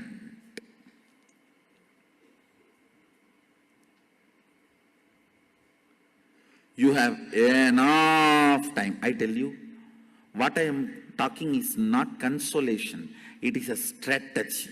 When you know you have enough time, don't think when I am saying you have enough time, I am going to console you and finally I am going to conclude, live in this poverty, it's okay. No, I am not the guy to tell you that. I am not the guy to tell you that. I am not peace guru, I am power guru.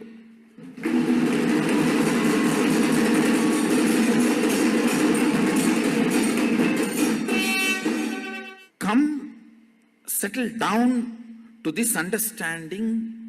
You have a large chunk of time in front of you. Nothing to be hurried or worried. I tell you,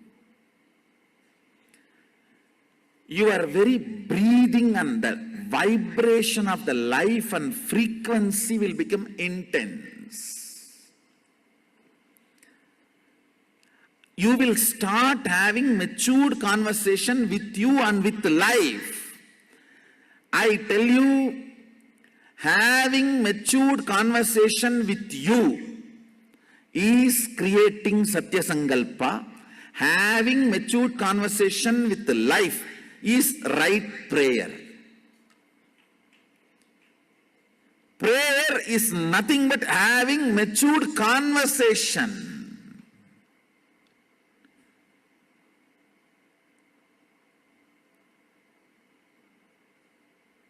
Listen very carefully. I am giving you the principle of Shuddhadvaita, pure oneness unit, foundational principles.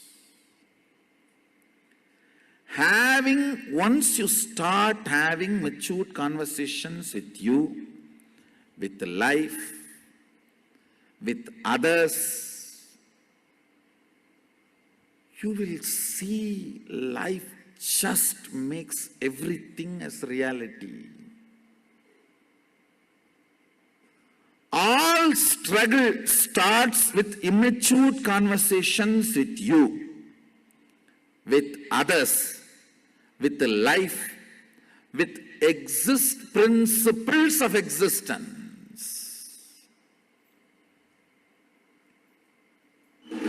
I am not giving you consolation, I am giving you strategy. If you think I am giving you consolation, you miss the whole game. I am giving you strategy. There's a big difference between consolation and strategy. All power-based traditions are strategies. Sanatana Hindu Dharma, Vaidiga Saivam, Vaidiga Shaivite tradition, Shuddhatvaita tradition, Suddha Vedanta, Suddha Agamanta, Suddha Vaidiga, Suddha Saiva Sampradayas are all power-based traditions, not peace-based tradition. There was a time I was also peace-based functioning because of too much of harassment from non-seekers. Now I am able to handle even the people who say their soul is lost. I mastered the art.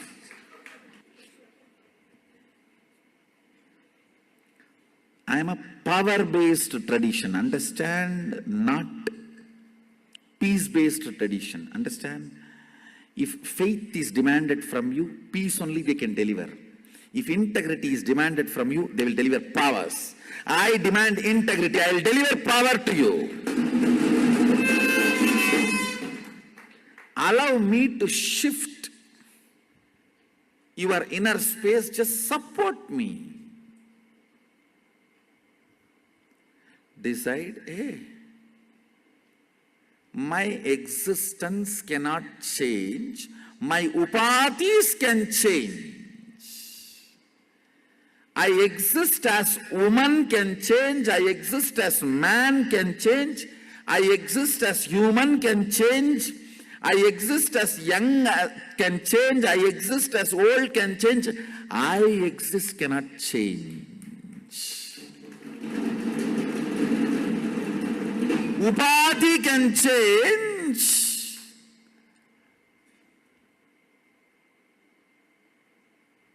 The Pratyagatma Chaitanya Jagrata, the individual conscious awakening cannot change. Come to the restful awareness. Your consciousness is the most superior authority in everything that exists. In everything that exists, your consciousness is the most superior authority.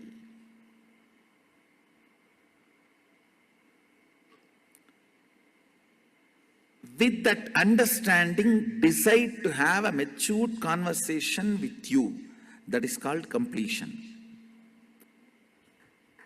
Matured conversations with others, that is called make the life happen. Matured conversation with God, that is prayer. Matured conversation with nature, that is sangalpa, command, anya to prakriti. Let me define what is matured conversation. Understanding the principles and deciding to live with it. Understand? A kid comes and says, wow, this looks so nice, like a sugar can, let me eat. That is not a matured conversation to have with this stool, with this furniture. What is a matured conversation you can have with this furniture? Wow, so very nice. Let me keep it and keep what I want. Or I want only sugar cane and sugar cane juice. Let me sell it and get the sugar cane and sugar cane juice. That is the matured conversation you can have with this table. You can't say, oh, it looks like a sugar cane, I am going to eat this. No, that is not matured conversation. That is fundamentally immature relationship. Come to this conclusion and start aligning all your conversation with you matured way. Start behaving matured.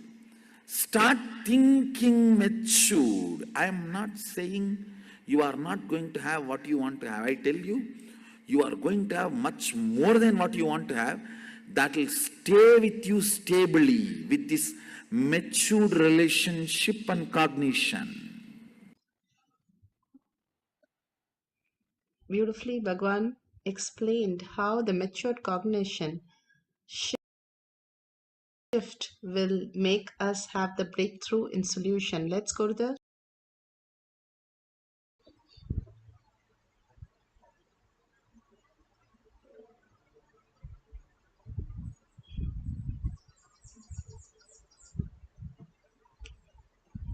here in the Shakshi Pramana, beautifully how the devotees are scanning and giving a karma breakthrough for the other person, clearly defining and giving her the breakthrough.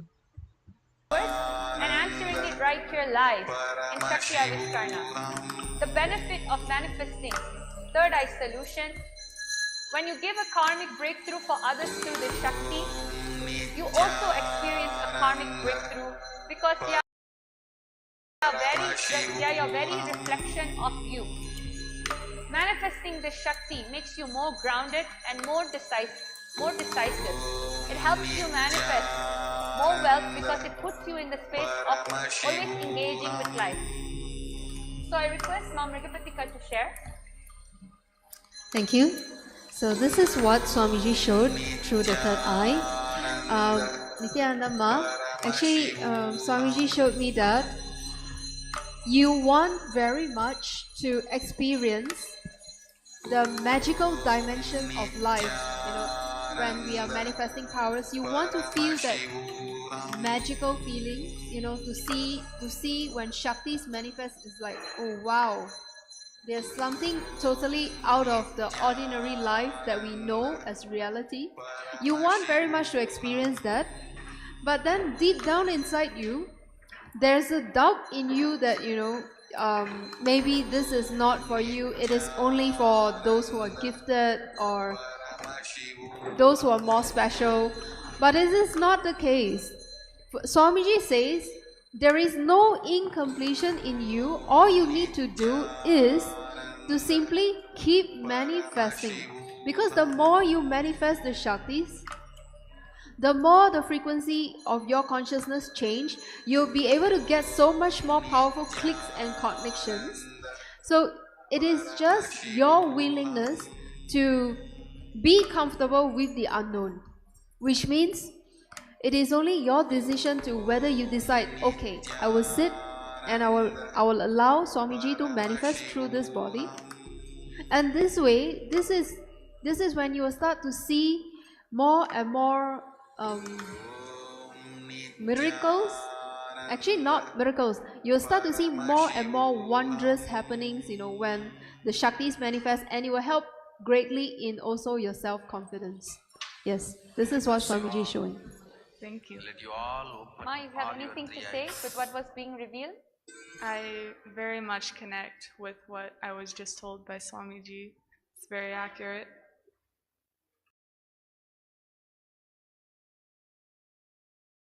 Beautifully, she gave a karma breakthrough of contributing to others' life. Whenever you start manifesting powers and when you start manifesting for others, it's like watering a plant. You start experiencing the deeper truth for yourself.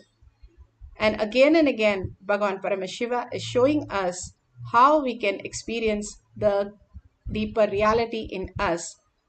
And that starts from contributing to others' life, giving a breakthrough. Today, what we are going to do, wherever we need the breakthrough from what we understand as life, and we want some real breakthrough where we are stuck and where things are not moving, where life is not happening, write down all that, keep it under the Paramashiva Shila, the granite slab. Apply the Jnananjan on your third eye, on your temple, and on the Paramashiva Shila. The cosmic eyeliner has the power when you chant the Mahavakya. Simply raise the frequency and manifest all these as intelligence, more higher way of existence. How Bhagavan says, thinking is the way the human knows, manifesting is the way Paramashiva gives us the real solution and real way of existing with more bliss, more auspiciousness and abundance. Bhagavan beautifully says, there is no problem for my devotee. All problems, I'll just give a solution and they'll understand it is just a situation. There is no such thing as problem to handle. No victimhood, no whatever we are thinking of our past into incompletion, all that is redundant. All that just unclutch from that. If you are thinking about that again and again, it's like you installing the virus in your system. Drop all that and only establish yourself as Paramashiva and see your life, the transformation. It's going to be phenomenal, even for few seconds. For this session, completely unclutch, sit straight with the head, neck and spine in a straight line.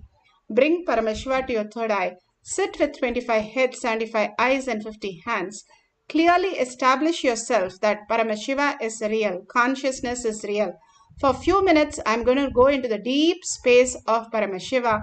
Thinking is not required. Thoughtless space can be manifested by me. Very clearly sit and start chanting the Mahavakya.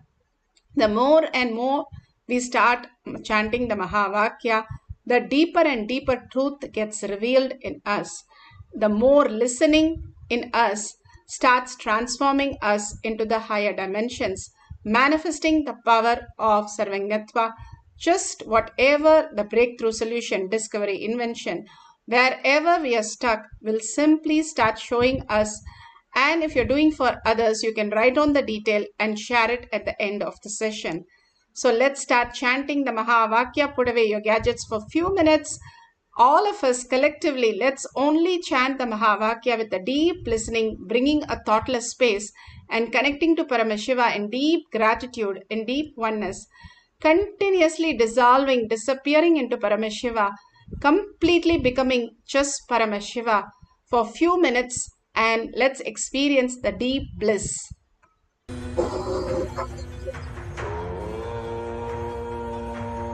Nithyananda Paramashivoham.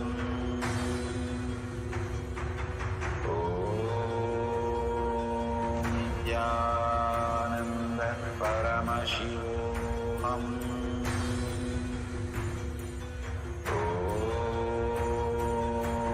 Nithyananda Paramashivoham.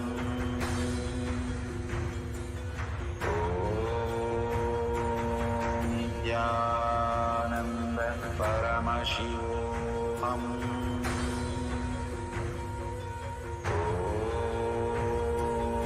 Nithyananda Paramashivoham.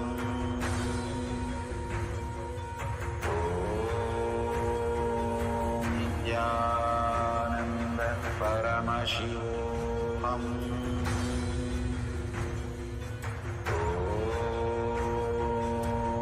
Nithyananda Paramashivoham.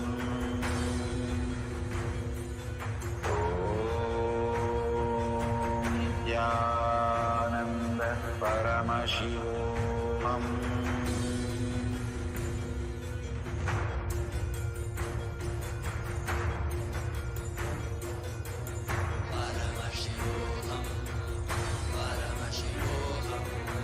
Let Paramashiva's third eye manifest in all our third eyes. Let the Amrita pour, let the Varni open up, manifest in all of us.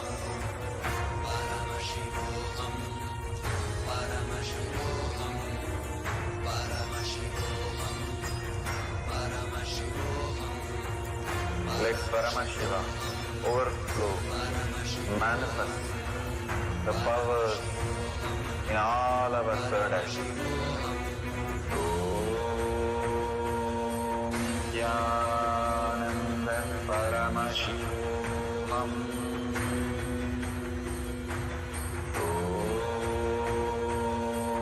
Nithyananda Paramashivoham.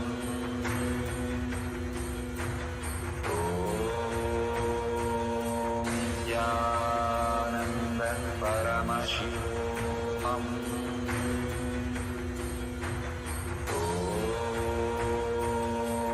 Nithyananda Paramashivoham.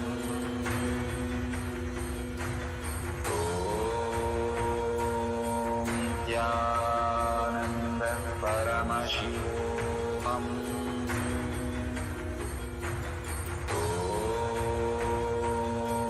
Nithyananda Paramashivoham.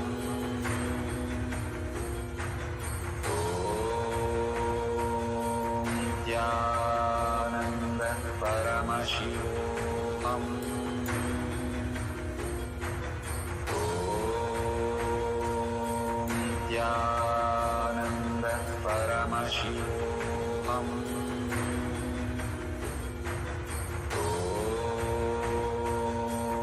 Nithyananda Paramashivoham.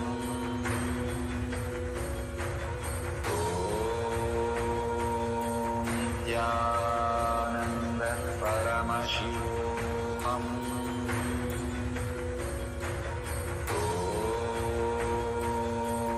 Nithyananda Paramashivoham.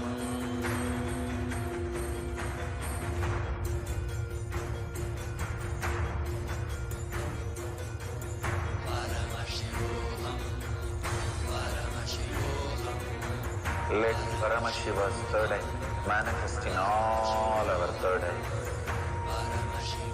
Let the Amrita pour, let the Varni open up, manifest in all of us.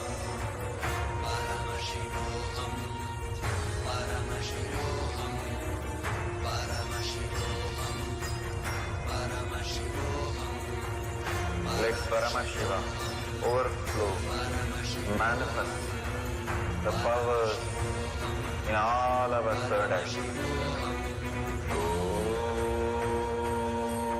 Nithyananda Paramashivoham.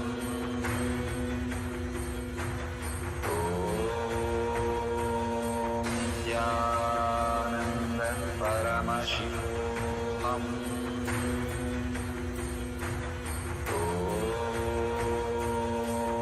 Nithyananda Paramashivoham.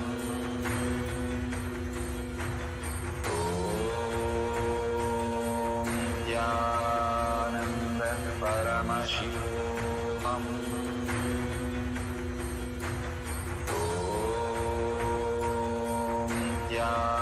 Nithyananda Paramashivoham. Nithyananda Paramashivoham.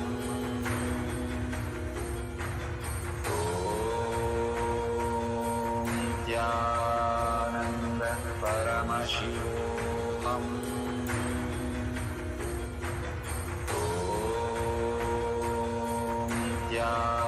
Nithyananda Paramashivoham.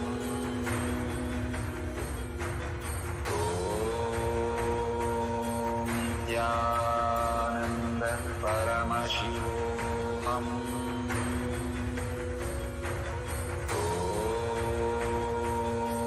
Nithyananda Paramashivoham.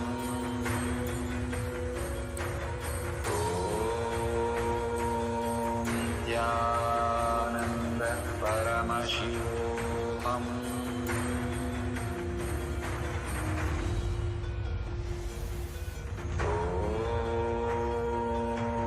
Nithyananda Paramashivoham.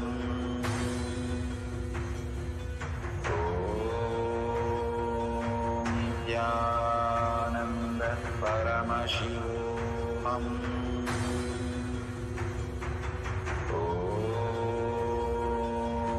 Nithyananda Paramashivoham. Om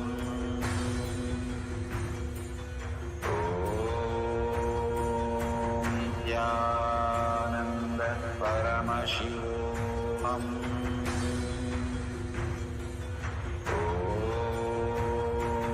Nithyananda Paramashivoham. Om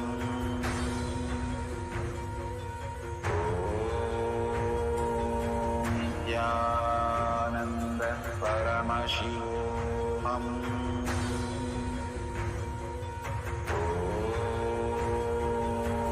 Nithyananda Paramashivoham.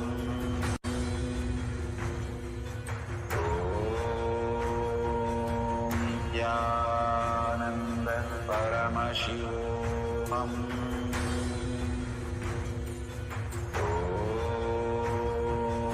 Nithyananda Paramashivoham.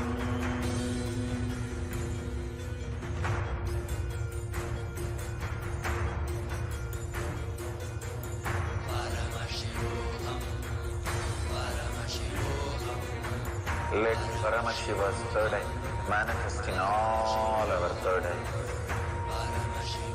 Let the Amrita pour, let the Vani open up, manifest in all of us.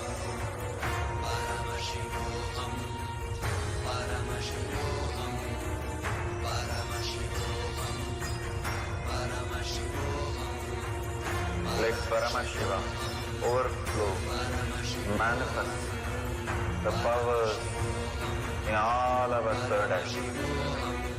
Om Nithyananda Paramashivoham. Om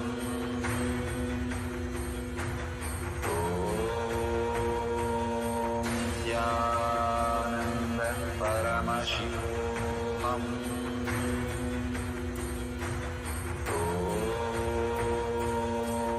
Nithyananda Paramashivoham. Om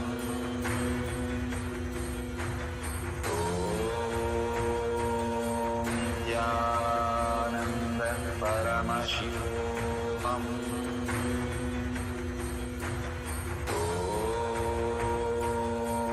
Nithyananda Paramashivoham.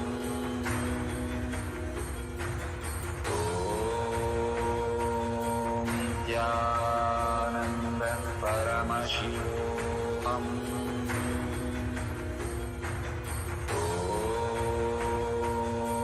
Nithyananda Paramashivoham.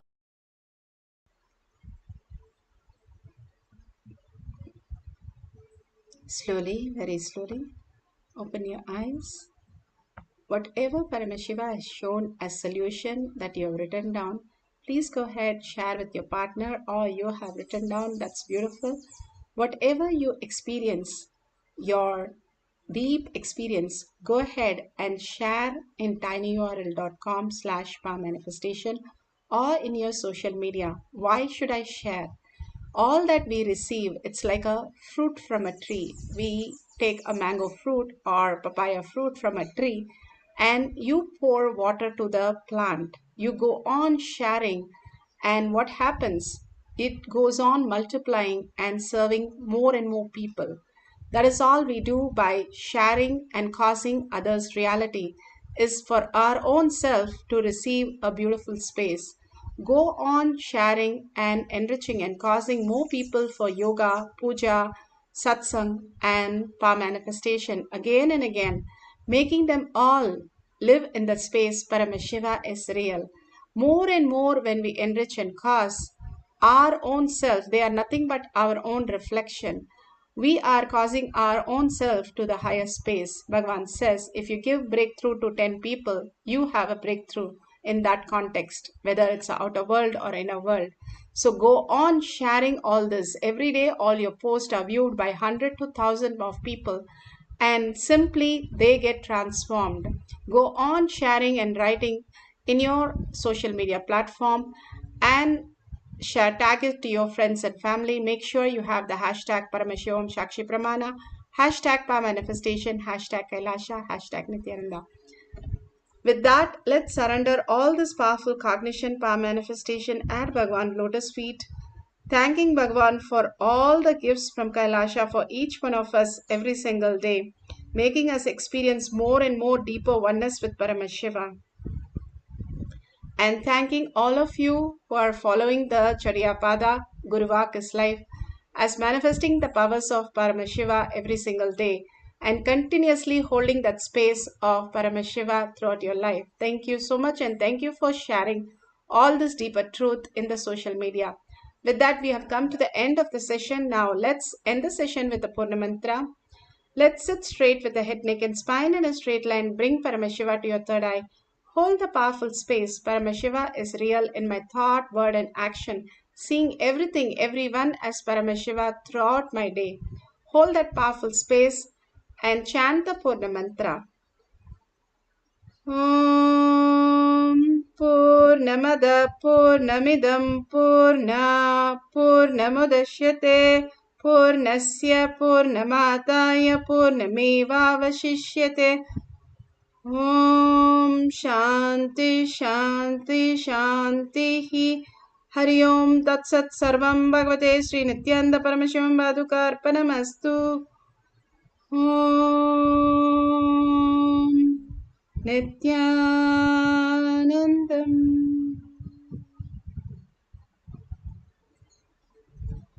Thank you so much. The next session will be after the darshan, and tomorrow Kalabhairava darshan. After the darshan, you'll have the power manifestation session. Thank you, Nithyananda.